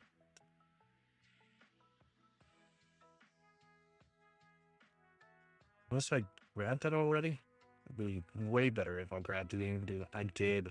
Oh, thank God.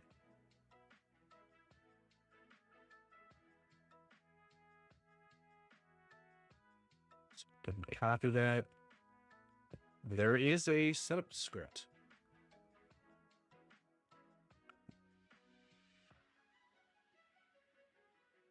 Well, now is a good time to go hydrate and do what you gotta do. I'm gonna go ahead and make sure the internet doesn't crash out while we're doing this.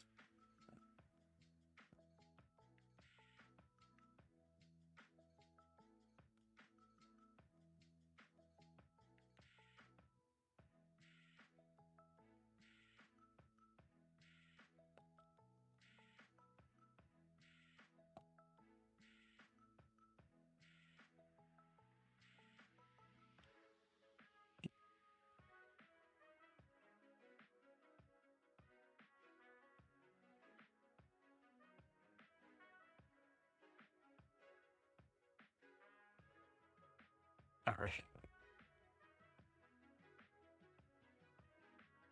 Well, we can copy over our downloads.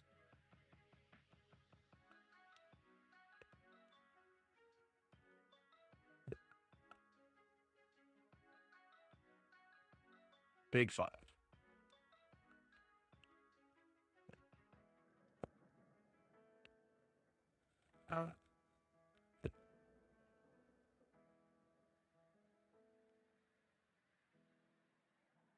Okay.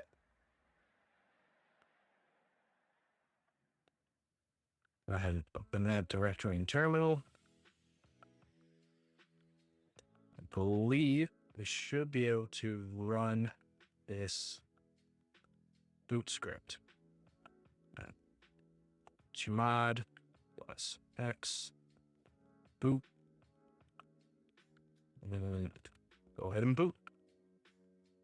Oh, nice.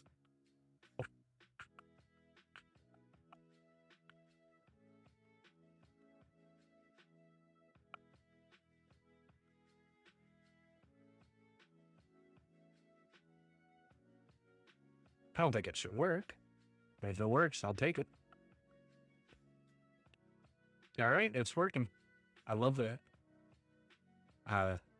User.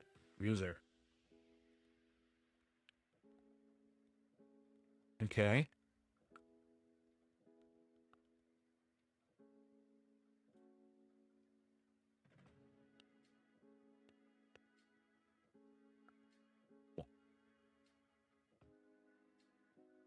And then we should be able to just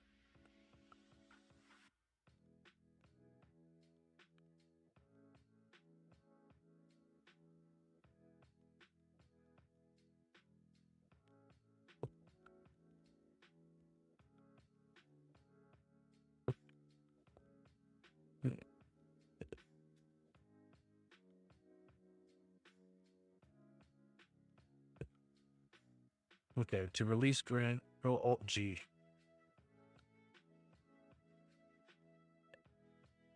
Here we go.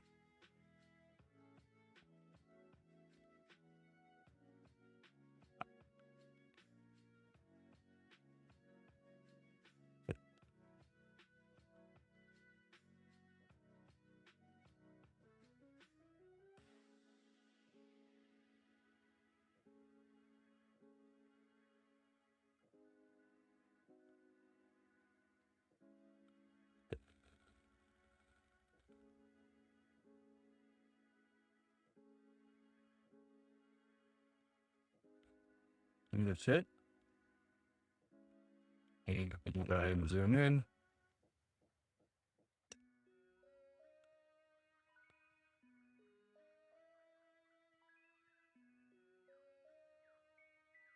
Believe we want to go to the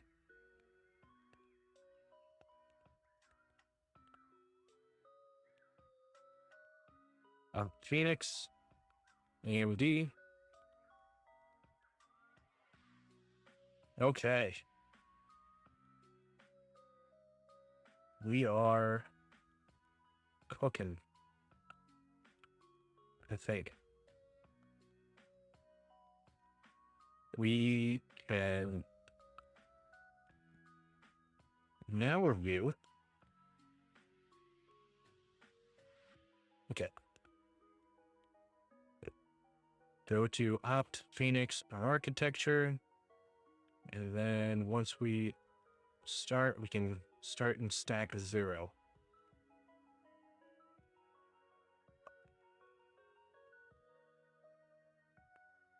Stack 0 is not.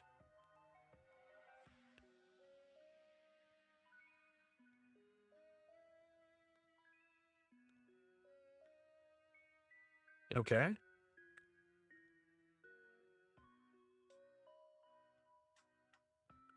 Gotcha.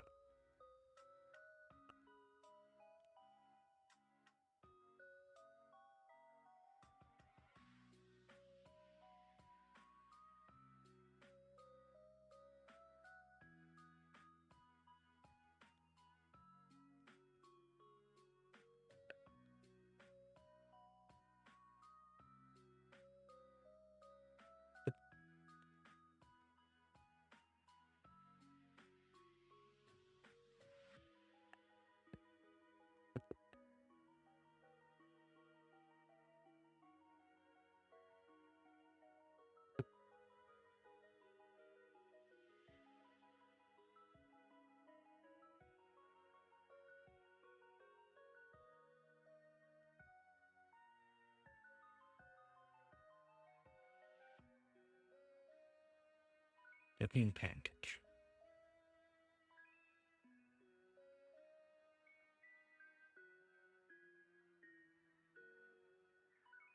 No, it's fine. It's running. We just gotta figure out.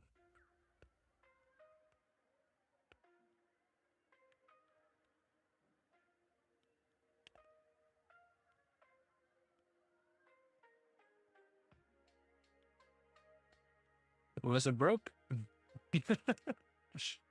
Okay.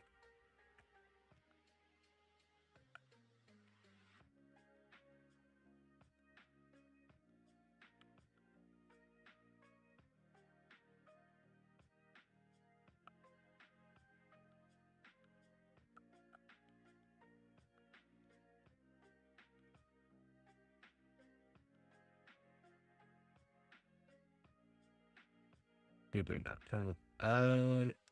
We have to shut this down.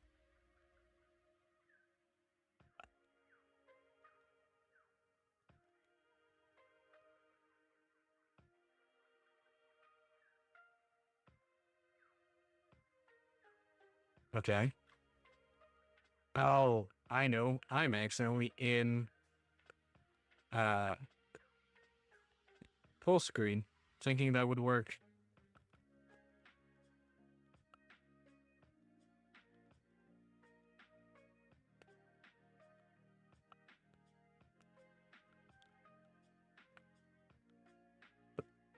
Let's go ahead and just restart our VM.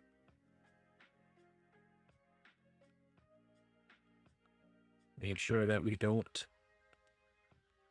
share any secrets.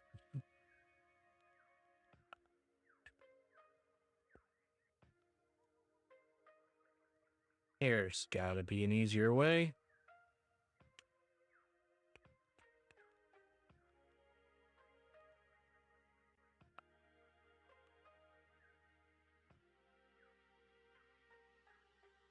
I mean, it looked like the other downloads are just typing in packages, which I thought is what we wanted.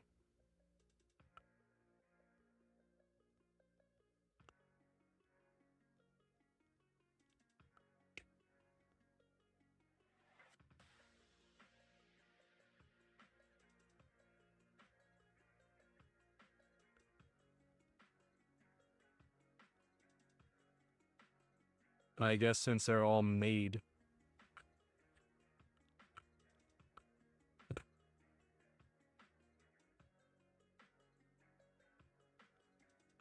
We couldn't run it with Docker. But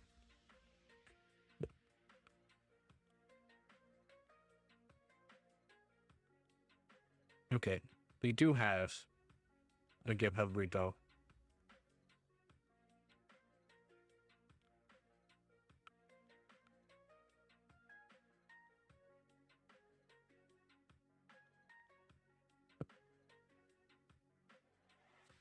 Yeah, it hasn't been touched in 7 years. All right. But then we'd have to make them all.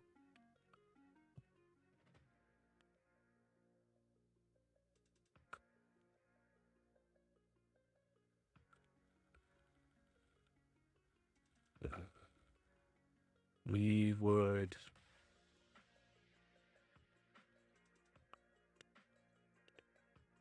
Is that even a Docker image?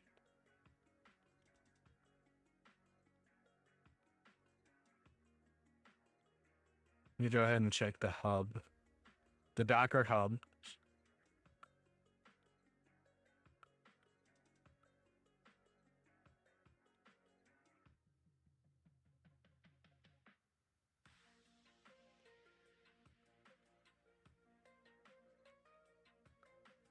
Nope. That might be a fun project for someone to do.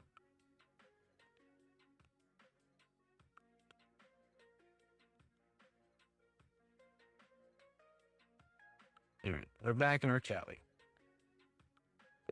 Let's just documents, projects. When to start up.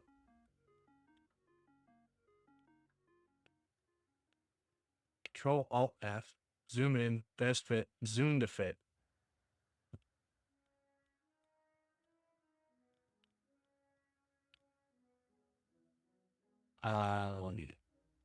Another thing we could do, I think, is just leave this running in the background. Leave that running in the background. I think we can SSH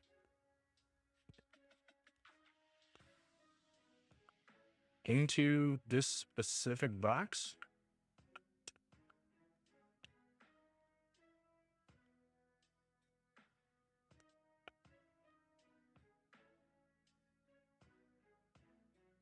If I'm correct.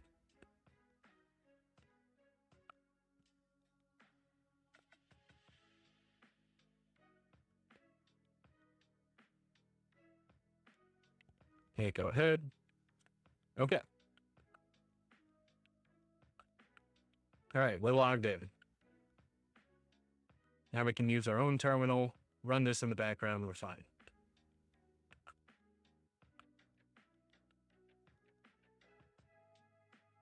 Phoenix, and then payload. And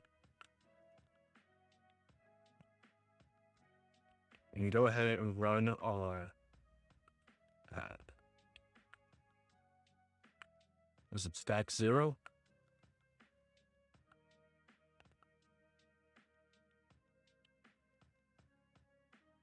Okay. Change me has not been changed.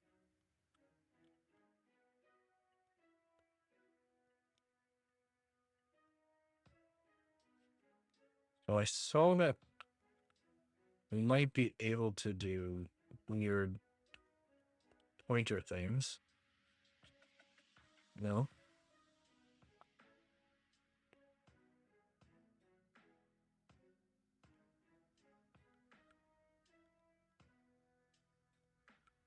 Yeah, right. I will pull up the web page so we can look at source code as we follow along. Don't need that. Don't need that. And then exploit education.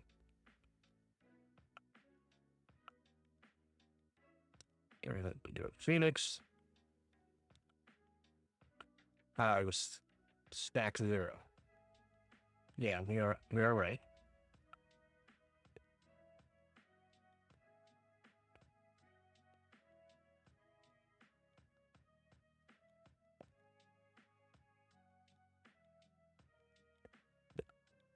So the gets local buffer. Let's see if I was right if we just absolutely fill it with text.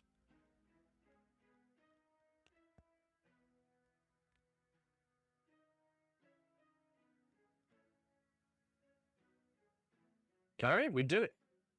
That was it. All we had to do was more than 64 characters, I think. Piece of cake. We'll try one more. Then I know this stream is getting a little long in the tooth. Unless you guys are here for the ride, we can keep going. Yeah, I don't have anything until like for another 30 minutes. All right, stack 1.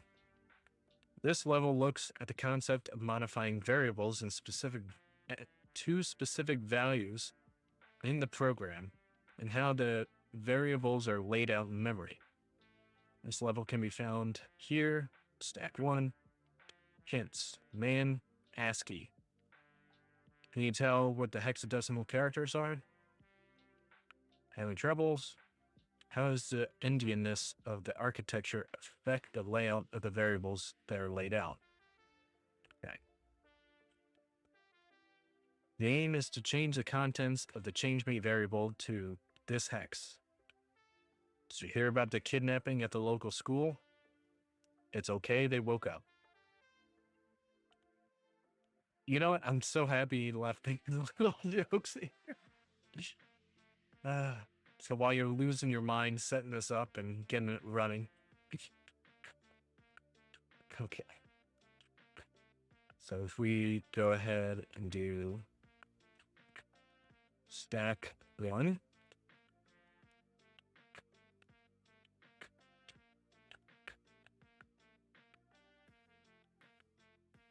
And see, it was looking for specific argument to be copied into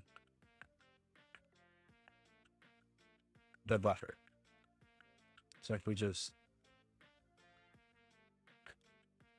okay, so change me is at this location. I just put in the ASDF. I'm getting closer. Clear screen.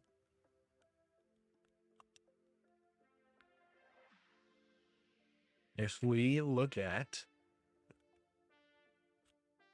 so it wants us to change the variable to this location. We're at 49C5962.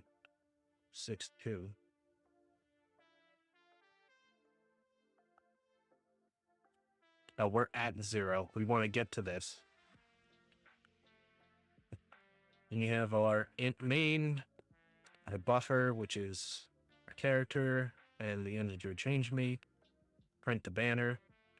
If argument is less than 2, specific argument to be copied into the buffer. All right, so our second argument is that ASDF. Change me is 0. String copy locals buffer arg1. So string copies our string into that location.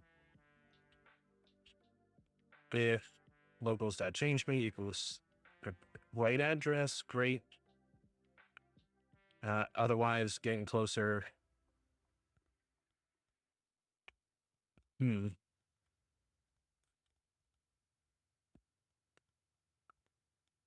see what the ASCII has.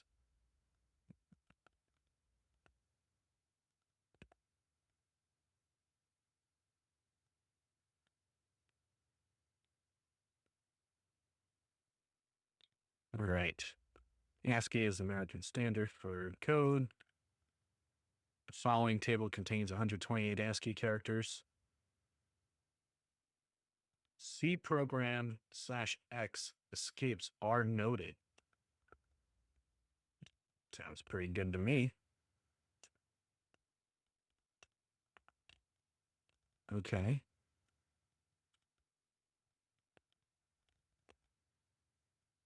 Start of heading. Start of text. End of text. Bell, backspace.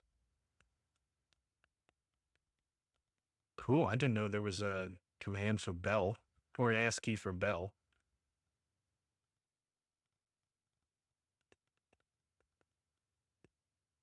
I want to get down to, nope, I didn't see anything about. For convenience, to below are the more compact tables for hex and decimal. That's pretty neat. Folder terminals, the underscore code is displayed as a left arrow called back arrow.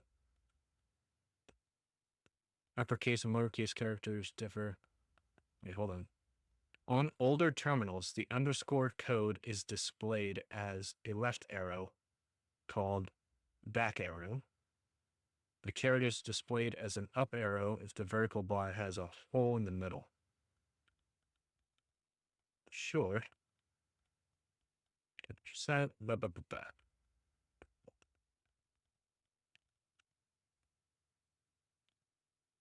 So if we run this, we want to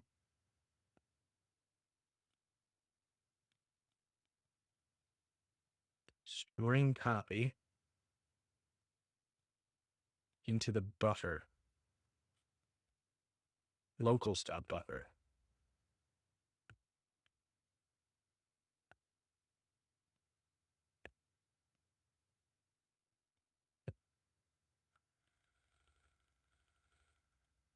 Can you tell what hexadecimal characters are?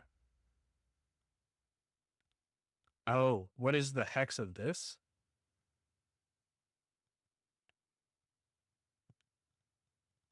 No, that's just the memory location, right?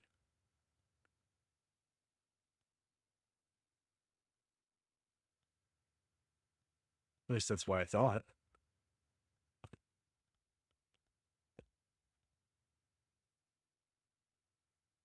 This is going to look so dumb.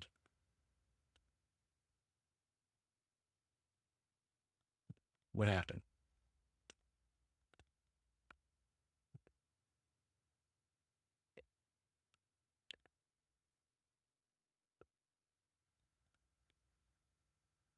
ILYB. Is it that easy?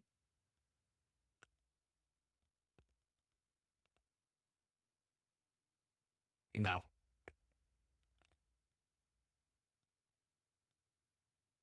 IL1.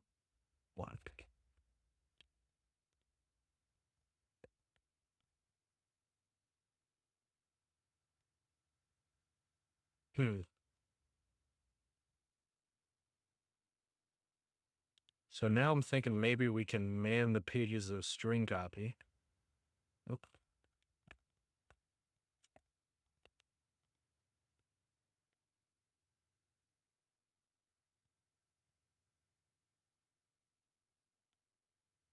All right, standard C lobby, library. Function copies the string pointed to by source into the string at the buffer pointing to by destination.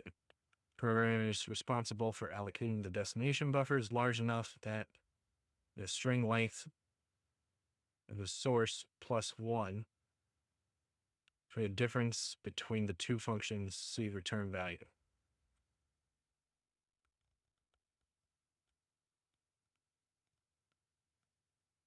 This function returns a pointer to the terminating null byte of the copied string. Is this just also put in too much and see what happens?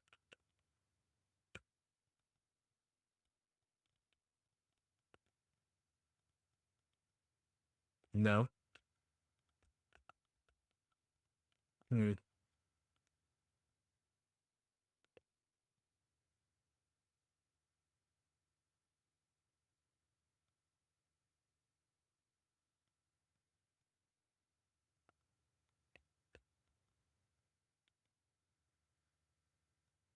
So, that.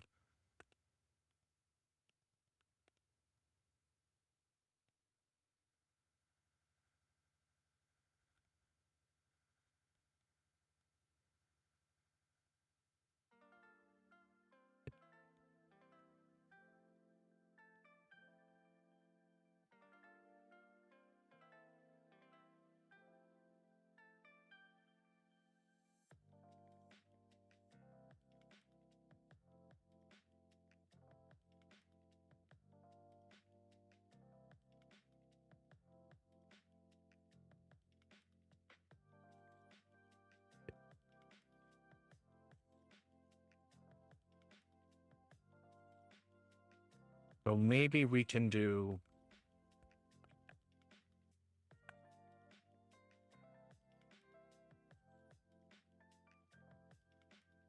GDB 1. Okay, it's not found. No, wait, it's GDB stack 1. There we go. Okay. Command cannot be loaded.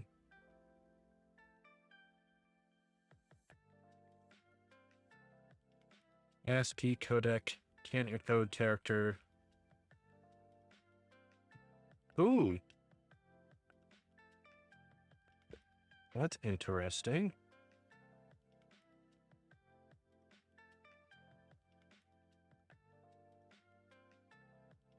Don't know what that means.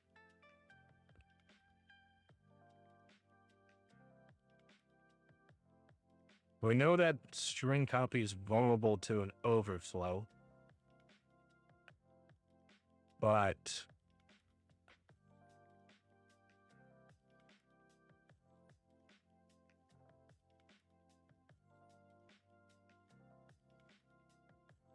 do you want to get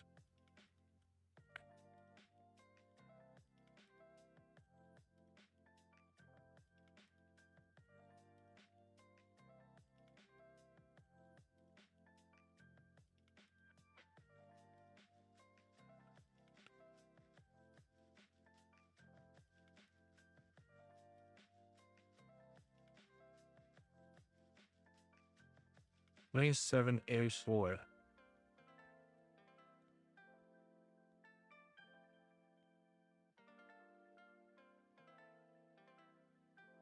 Don't know what that is.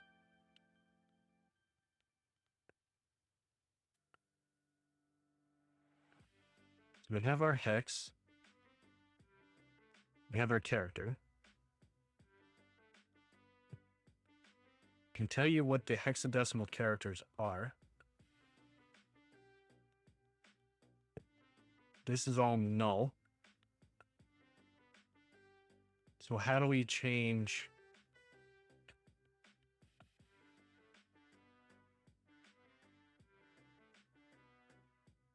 what it is? Is it just actually typing in null or /0? Character is the @ symbol.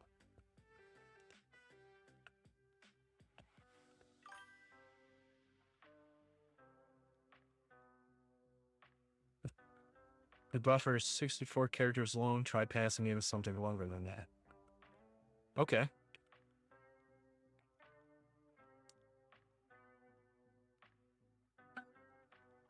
So if we do, I don't know, we'll just do a bunch of A's and see what happens. That's probably good. Ooh, okay, this changed. Change me is currently 616161. We want it to be 496259. Oh, okay. And then when we convert that from hex, we got these characters.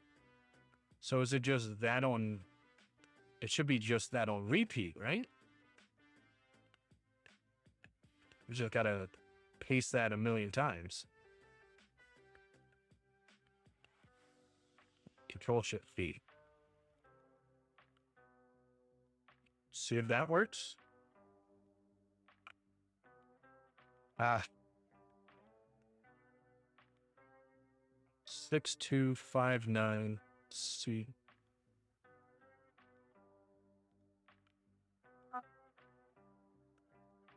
What's this one then?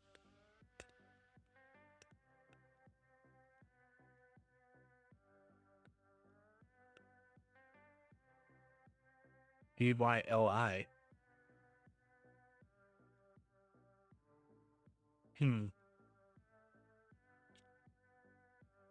So do we have an off amount?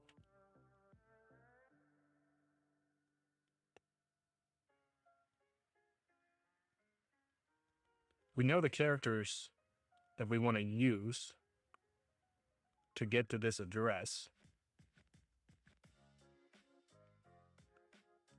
ILYB. ILYB. Oh, the endianness. You're right. You're so right. So it might be,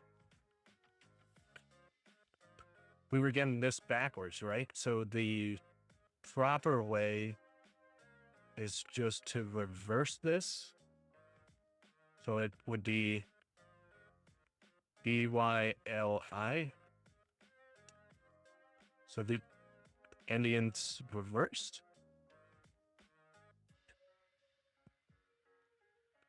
Right, because if we read this backwards, it's 49 6C 5962.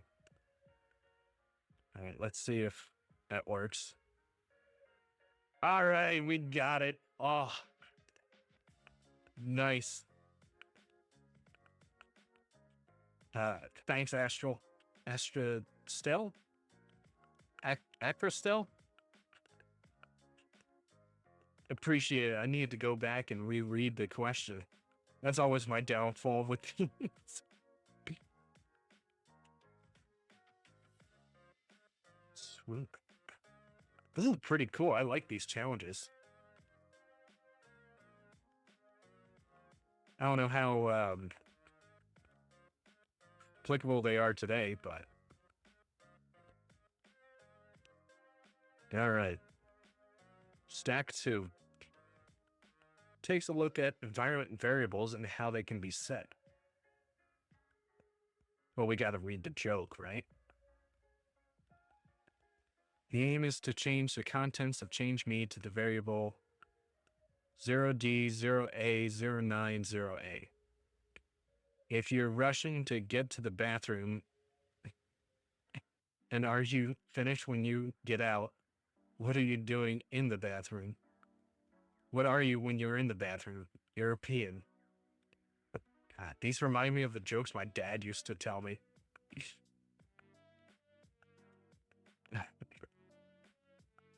No hints? No hints.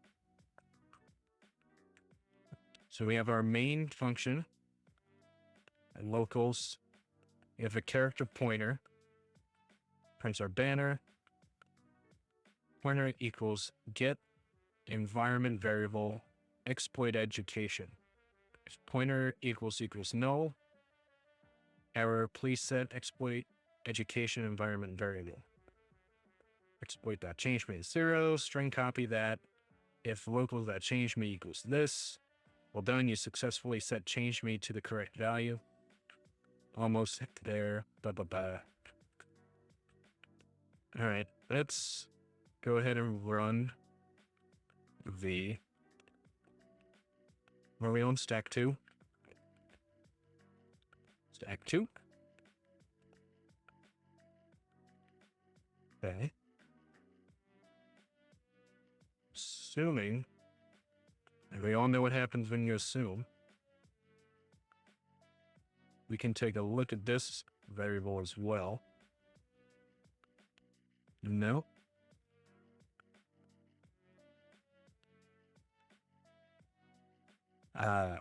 What is that? LF detected. End of line sequence. Okay.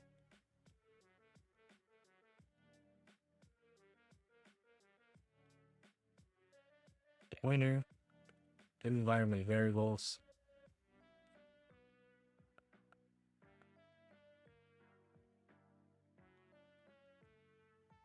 We look back.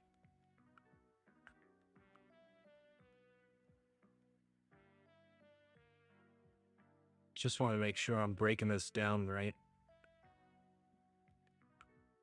0D, 0A, 090, 0A.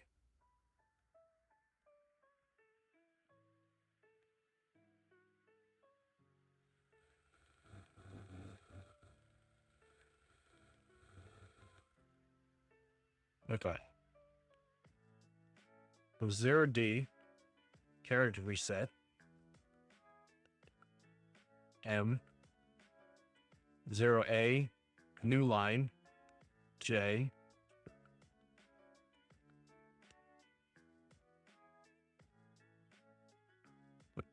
Let's see, we might be able to do from hex to ASCII.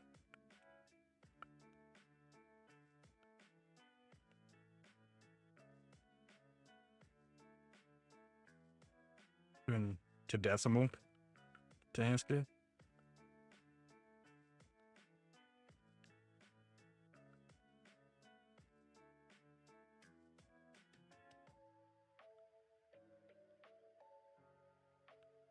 Three 10 9 10 or 13 10 9 10 13 10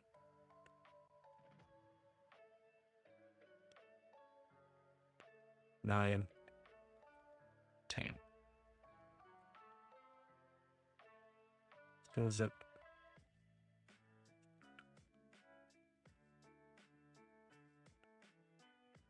It won't fit all on the screen.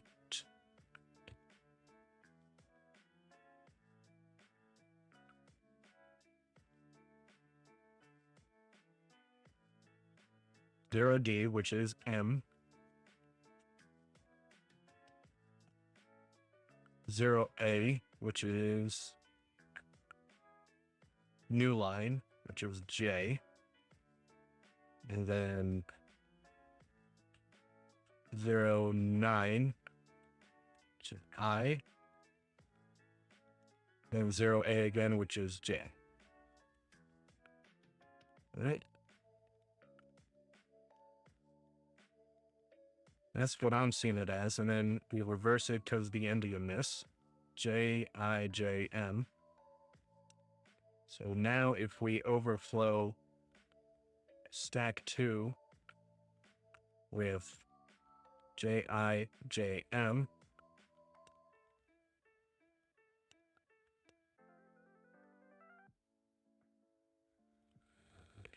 we get over that buffer.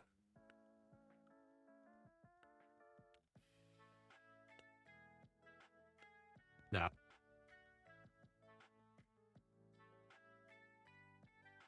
buffer 64.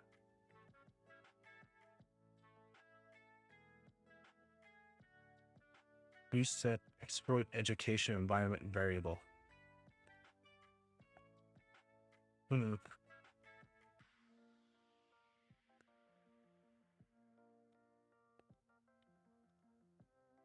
think we're on to something. It might use the other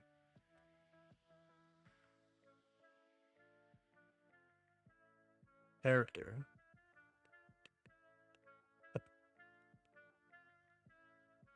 Not sure.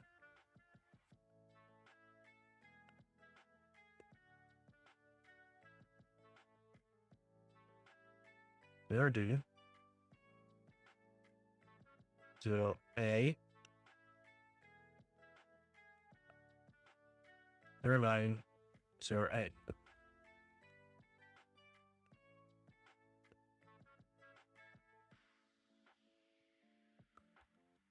Get the environment variable exploit.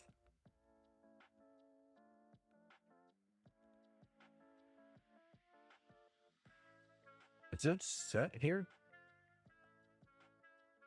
Just out of curiosity.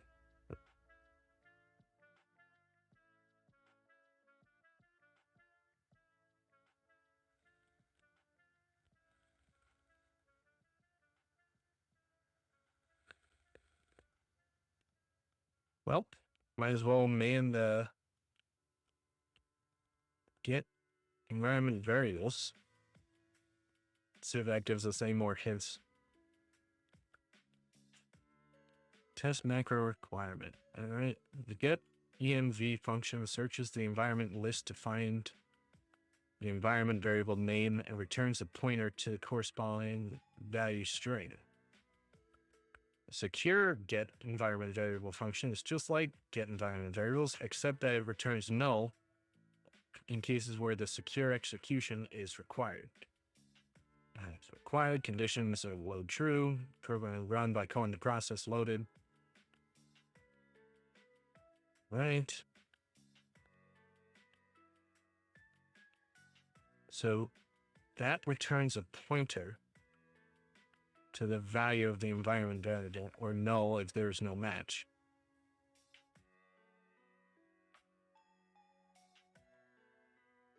Payloads, history. Strings in the environment list are a form of name equals value. It's typically implemented. Get env returns the pointer to the string within the environment listed. The caller must take care not to modify this string, since that would change the environment of the process.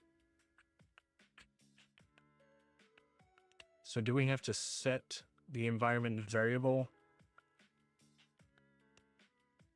of exploit education to that string that we've discovered? I think so.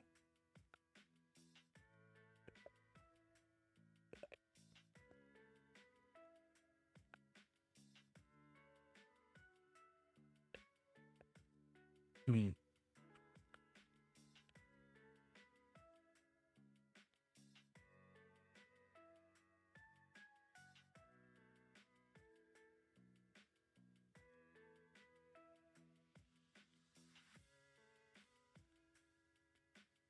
Let's see.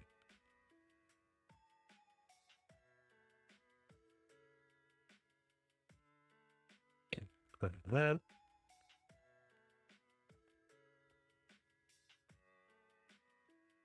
Because the other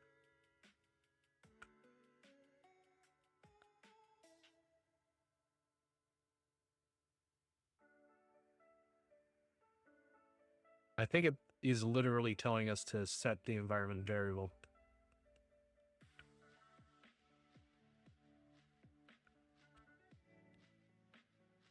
Nope, not exploit. Export.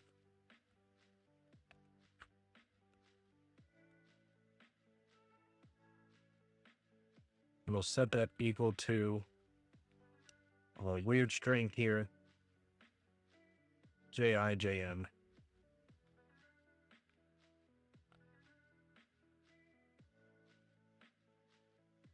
Okay.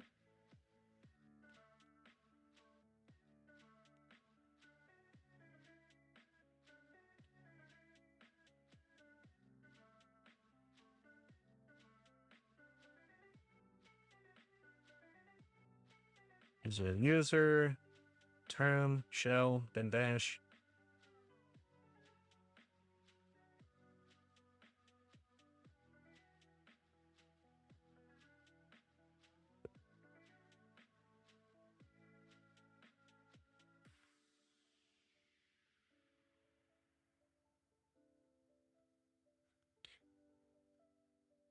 Could sworn it's just export.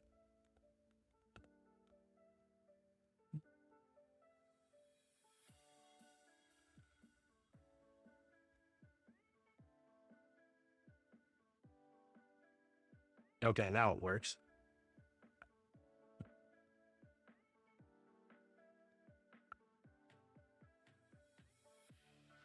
JIJM. Check our environment variables. And let's go ahead and see if that changed anything.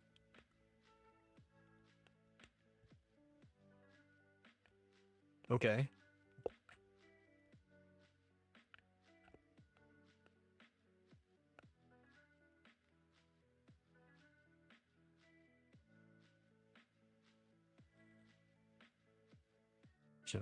JM.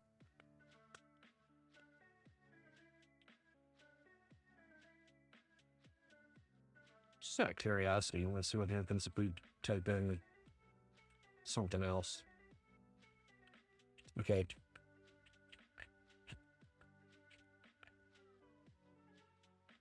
V. Paste that as many times as we can. More times.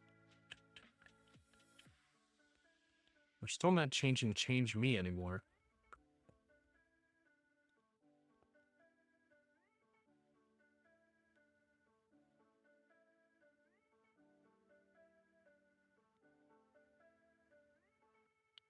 We do have the light address that we want to set it to.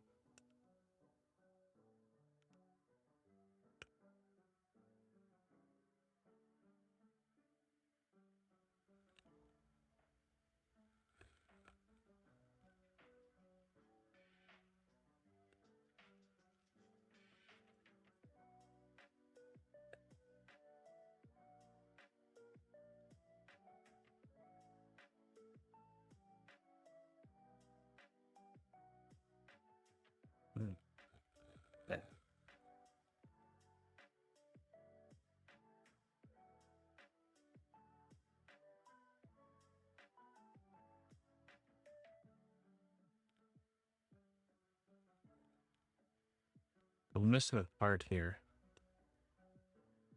So get environment variables. We'll set this as a pointer. Pointer does not equal null. If the pointer equals null, tell the user to set it.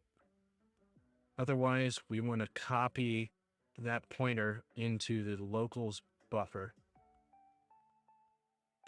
Do we want to set this long thing as the environment variable? That sounds closer. So now if we just run this, right?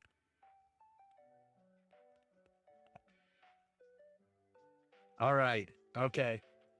We're making progress. We're changing change me now. So we're manipulating the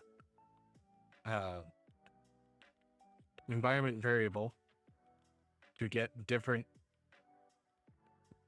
values. Y is 40 for a. Did we go too far?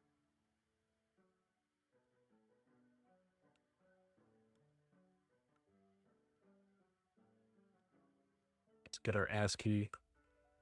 Let's get our ASCII out. That doesn't sound right.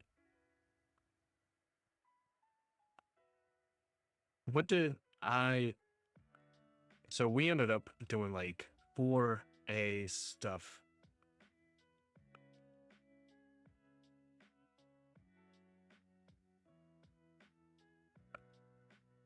Which doesn't exist?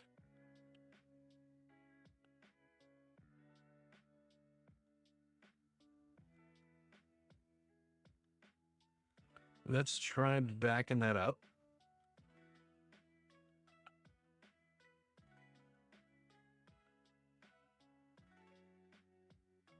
JIJM. Okay.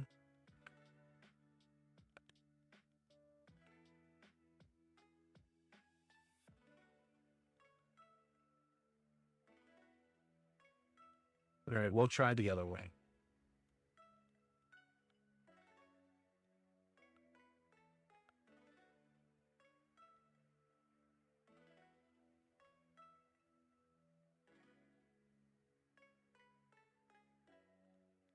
MJIJ.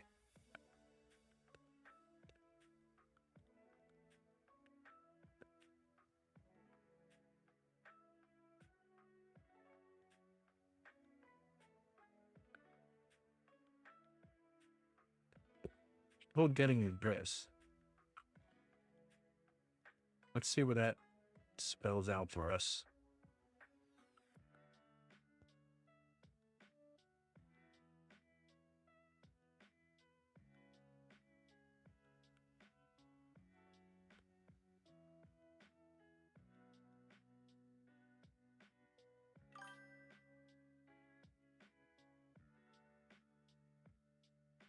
Reading the ASCII table wrong. It's just back to the right for readable purposes. Use the special characters at the start. Thanks.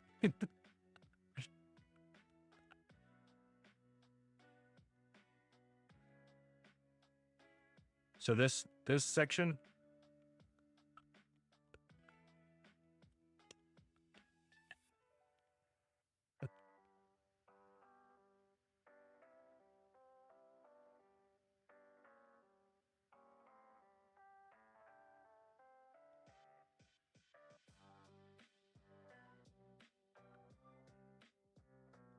So it's saying /r/t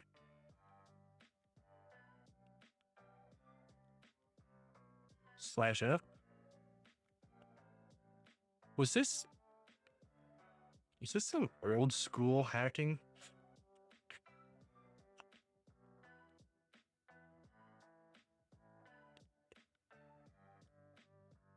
All right.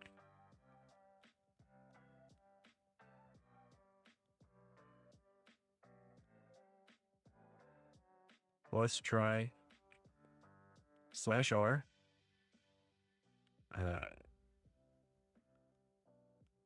/n/t/n.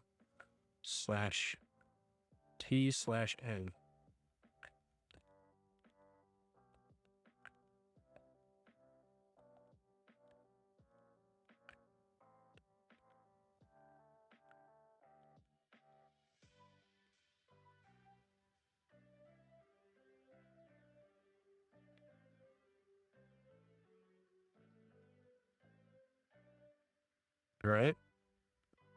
Now we have to do the buffer.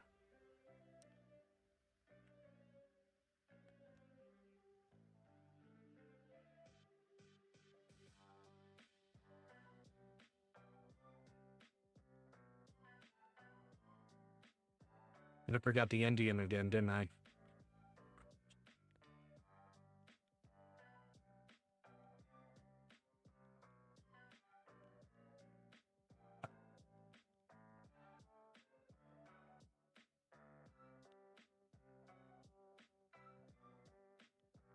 Yep.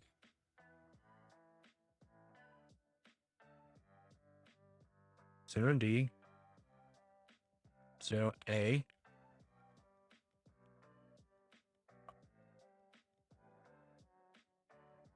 /r/n/2/n. So now it should be /n/t/n/r.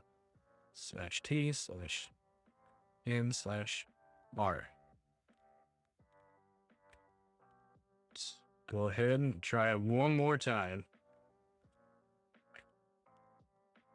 Export. Wait. Education.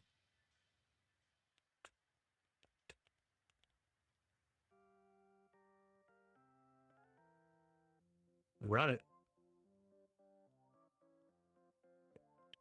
Didn't run it enough.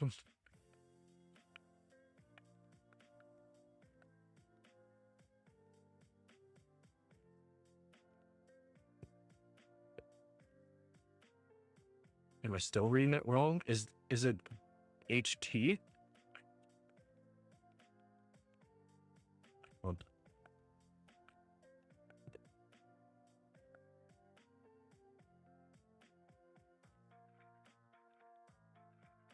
many 8-bit codes contain ASCII and letter half the international font. The program/x escapes are noted. C program/x escapes are noted. So yeah, we're doing the right slashes. Reading what it's supposed to be entering is saying new line, form feed, new line, carriage return. From what I remember, that's parts of a typewriter. We have the hex, we have the character here. I mean, I guess it's worth trying the actual regular characters. So CR.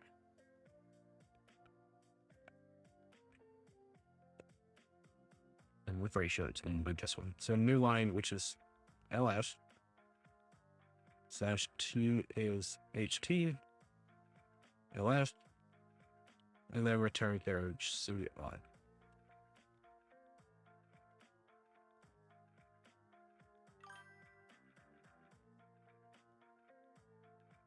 Sticking in this single quotes.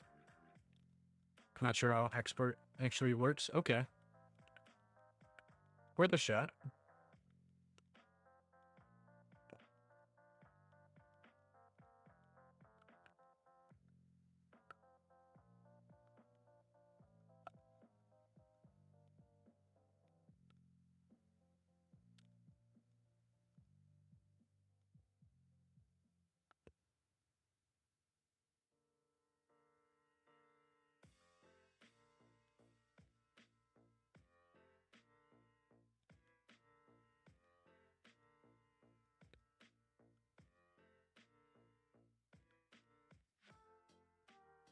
Exploit education.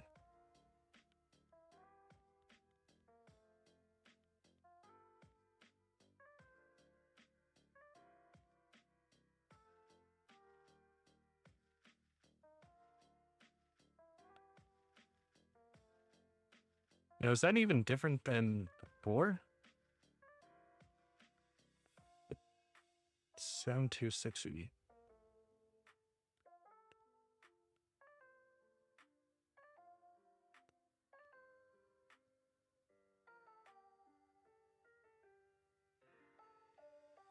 RNTN.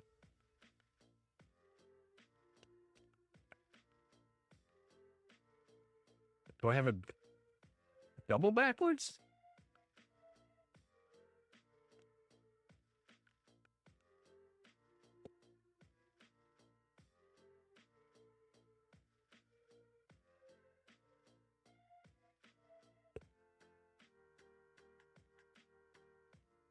RNTN. But we want it.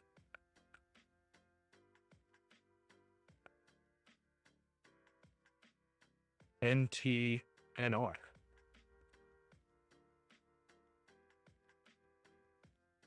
That's why I thought we hit. Yeah, NTNR.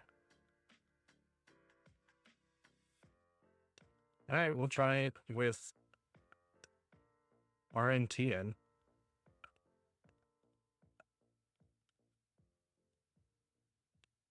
Yeah, I'm not even gonna try to copy that.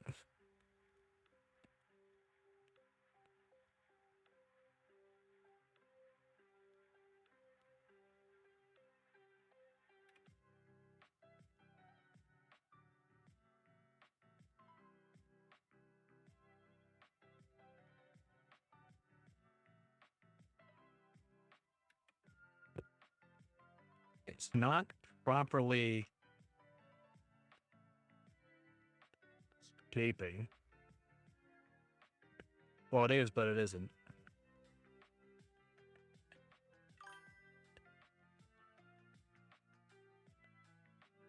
A dollar sign? Okay. And then are you saying like, oh, insert in there. So dollar sign quote. Quote. Okay. Let's go for it.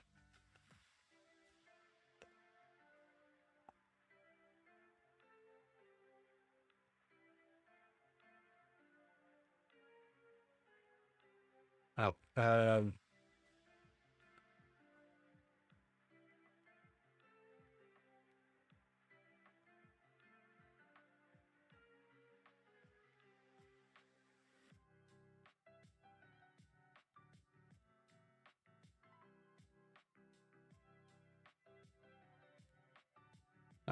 okay.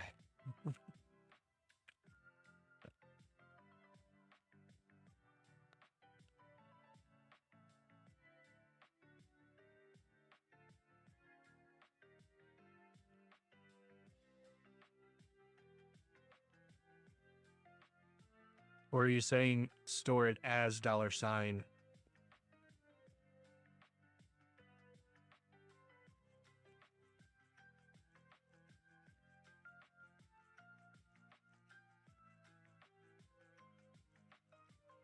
I might have found why.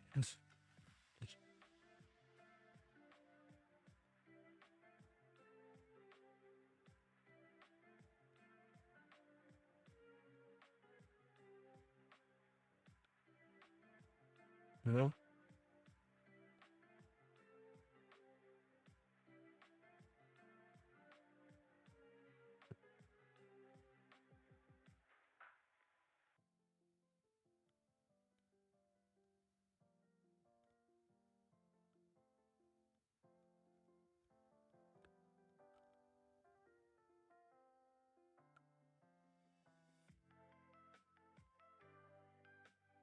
Okay, so that does change it. So we'll just use the EMV. We'll do the quotes. If that doesn't work, we'll do the dollar sign quote. We'll do the dollar sign quote.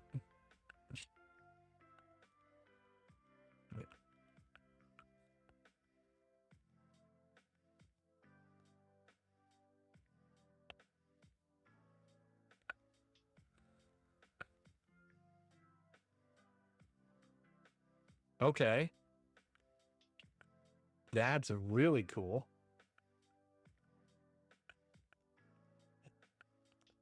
think you're onto it. You gotta be kidding me. We shot environment. The environment variables is wild now.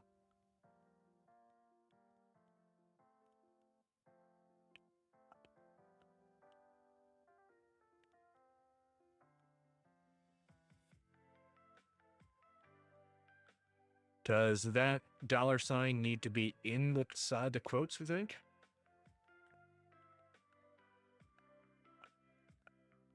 So then when it's called, it actually executes?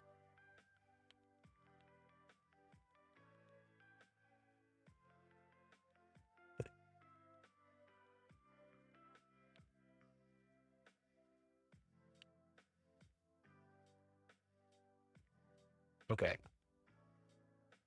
Let me copy this. This is what we want to get to. From hex to decimal, 1310, 910. When we look at the decimal on the ASCII table, yeah, we're right. And then when we put in the characters, it's just not properly doing it.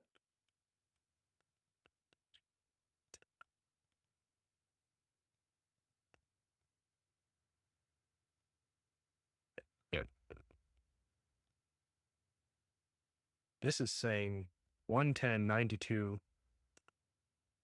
14.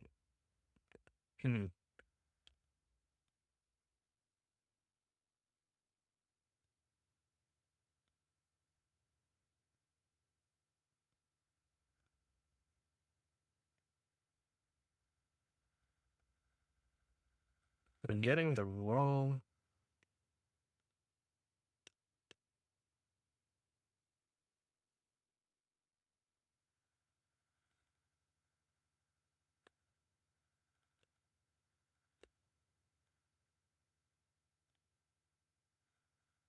There's N. There's the slash. Oh my gosh. No. That would be crazy, right? If I had to do it reversed. So it's like T slash. What do I have a feeling? Isn't it?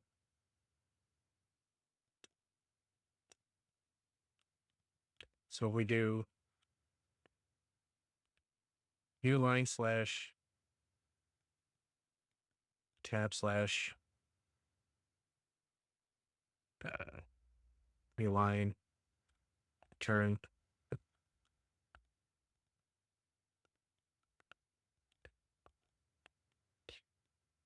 And copy that.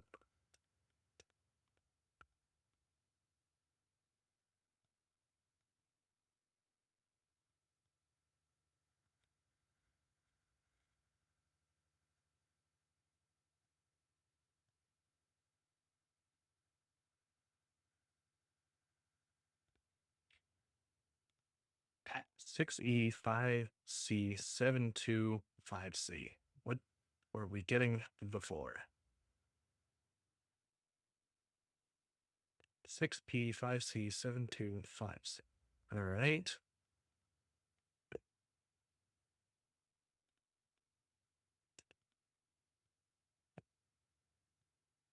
Hmm.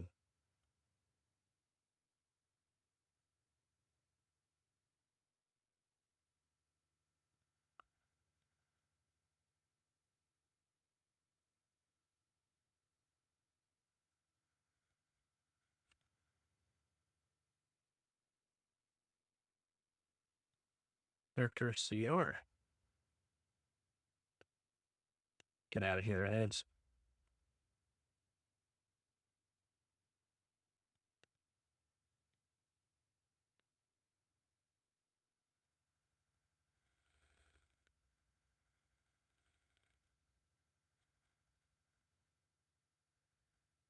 So then we started getting into these weird ones.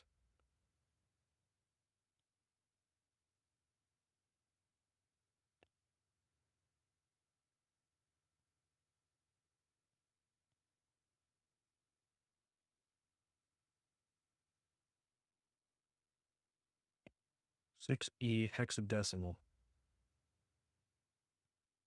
There's our N.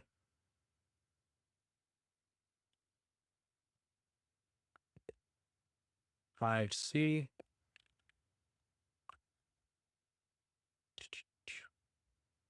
There's our slash. And when we head the other way,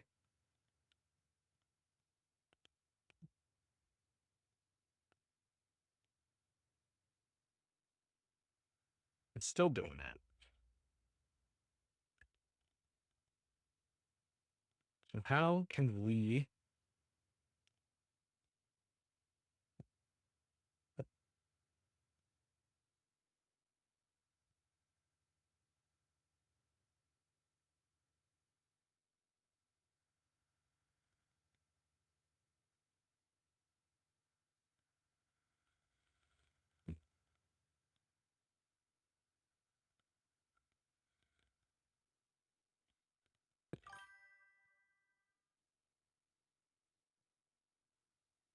slash, oh, each one? So slash N, slash R, slash T are each only one character, just in human typable way. That's what the $sign quote should technically do. Okay. I agree with you. It actually, like, when we call environment variables, it's creating all this extra new line characters, which is what we want the program to do. But it's just not. Let me pull up another.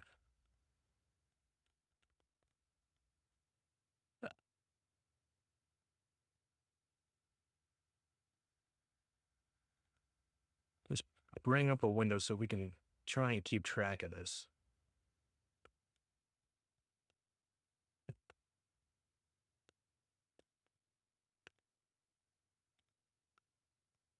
We want this, which is equivalent to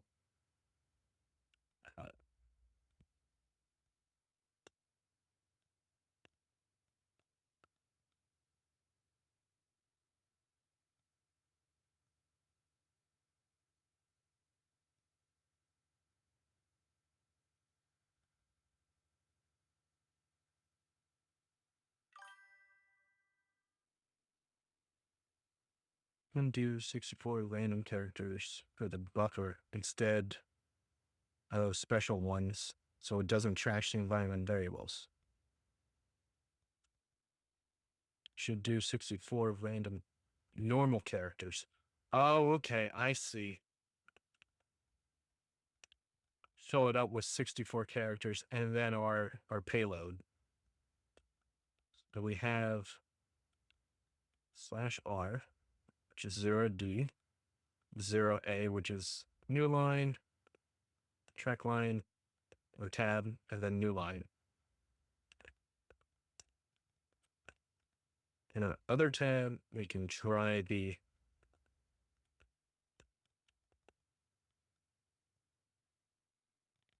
this equal, and you said $sign and then the quote. Okay.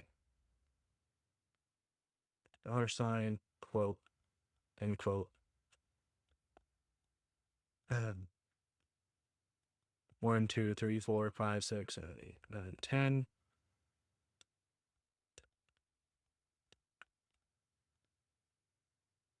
10, 20, 30, 40, 50, 60. 1, 2, 3, 4. And we should be able to do our slash R slash N slash T slash N.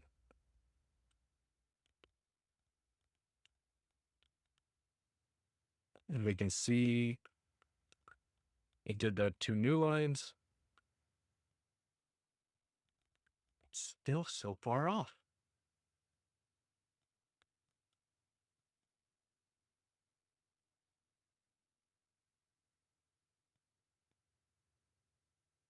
Do we need a slash each time? I think so. All right, so how's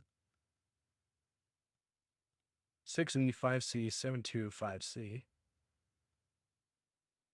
6E5C 725C. All right.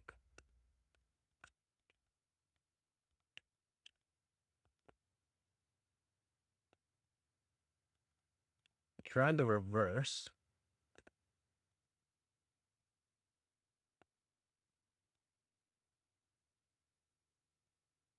Still not getting changed.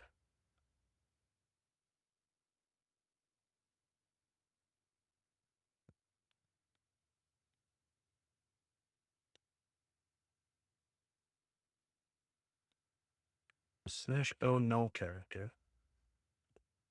Slash 0.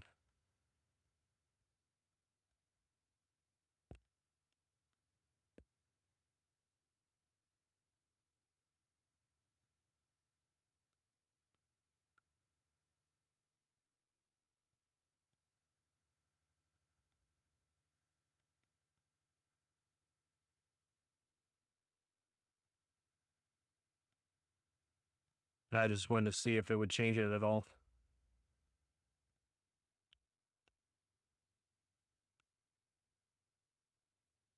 Hmm.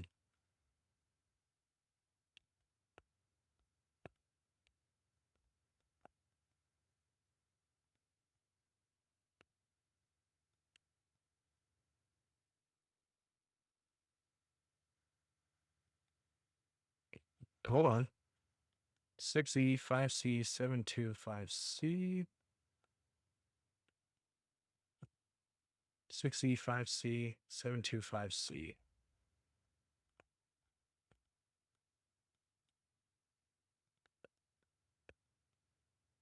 Hmm.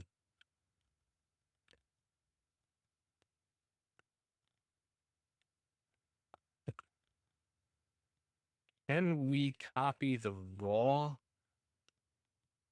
and just paste it? So if I go here, I go ahead and paste that in. We remove the decimal. You have the raw here. We copy the raw output. Backspace here.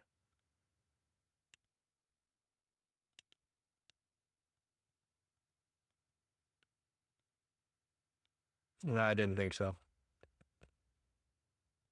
Hmm.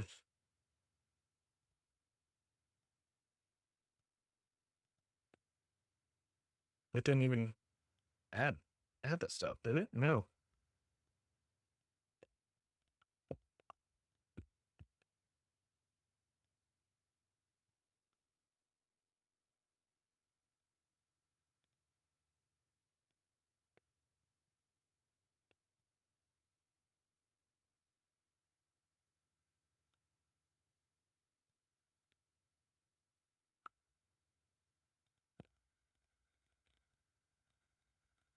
Let's see. To base64 to table, no. I tried encoding the text, no. No, don't think so. Ah. How do I get those special characters? It's not like you can just type null, right?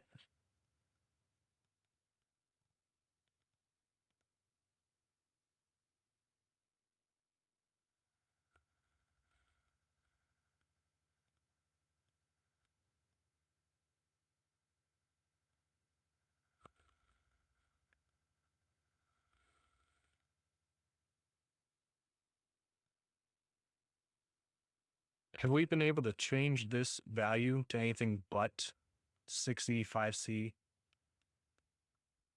blah, blah, blah?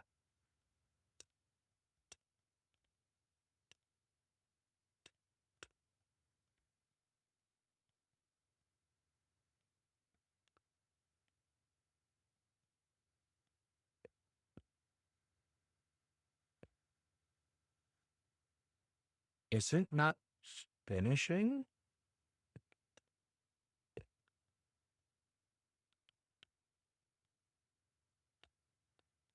It's only grab. Was my count roll?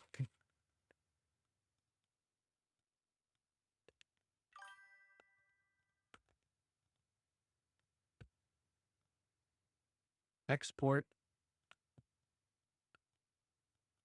Exploit education, sequence 6 support, awk.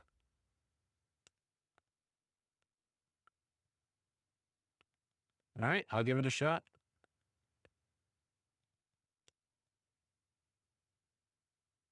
And then our special characters. Got it.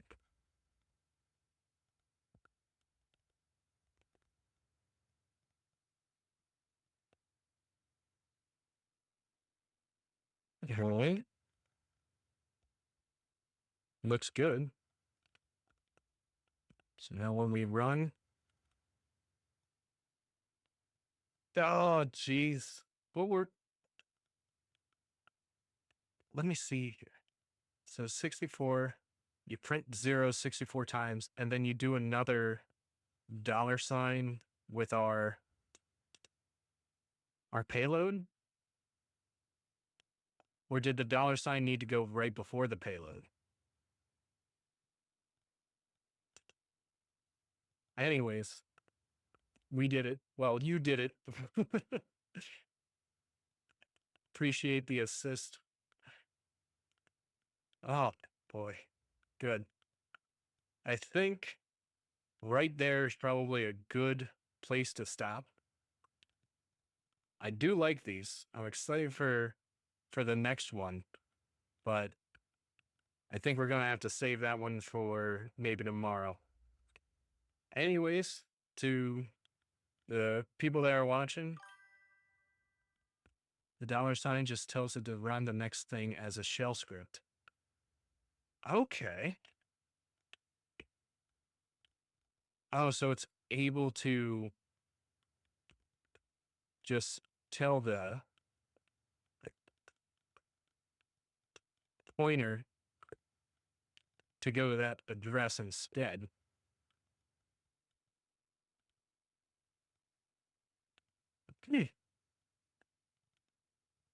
Man, I really need to brush up on my C programming. But like I was saying, thanks everyone for tuning in. Make sure to follow me on Twitch and check out my YouTube for full vibes, and Twitter is usually where I'll be updating. I'll be focusing on making sure I can stream from like 11 to 1 or 2 p.m. Eastern. Don't do any pointer things yet. It's just the string copy is bad and don't use it. That's fair. That is, first thing that says in the man page is don't use. But thank you guys. And yeah, I'll see you next time. All right. Peace.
Why Woodle, thanks for the follow.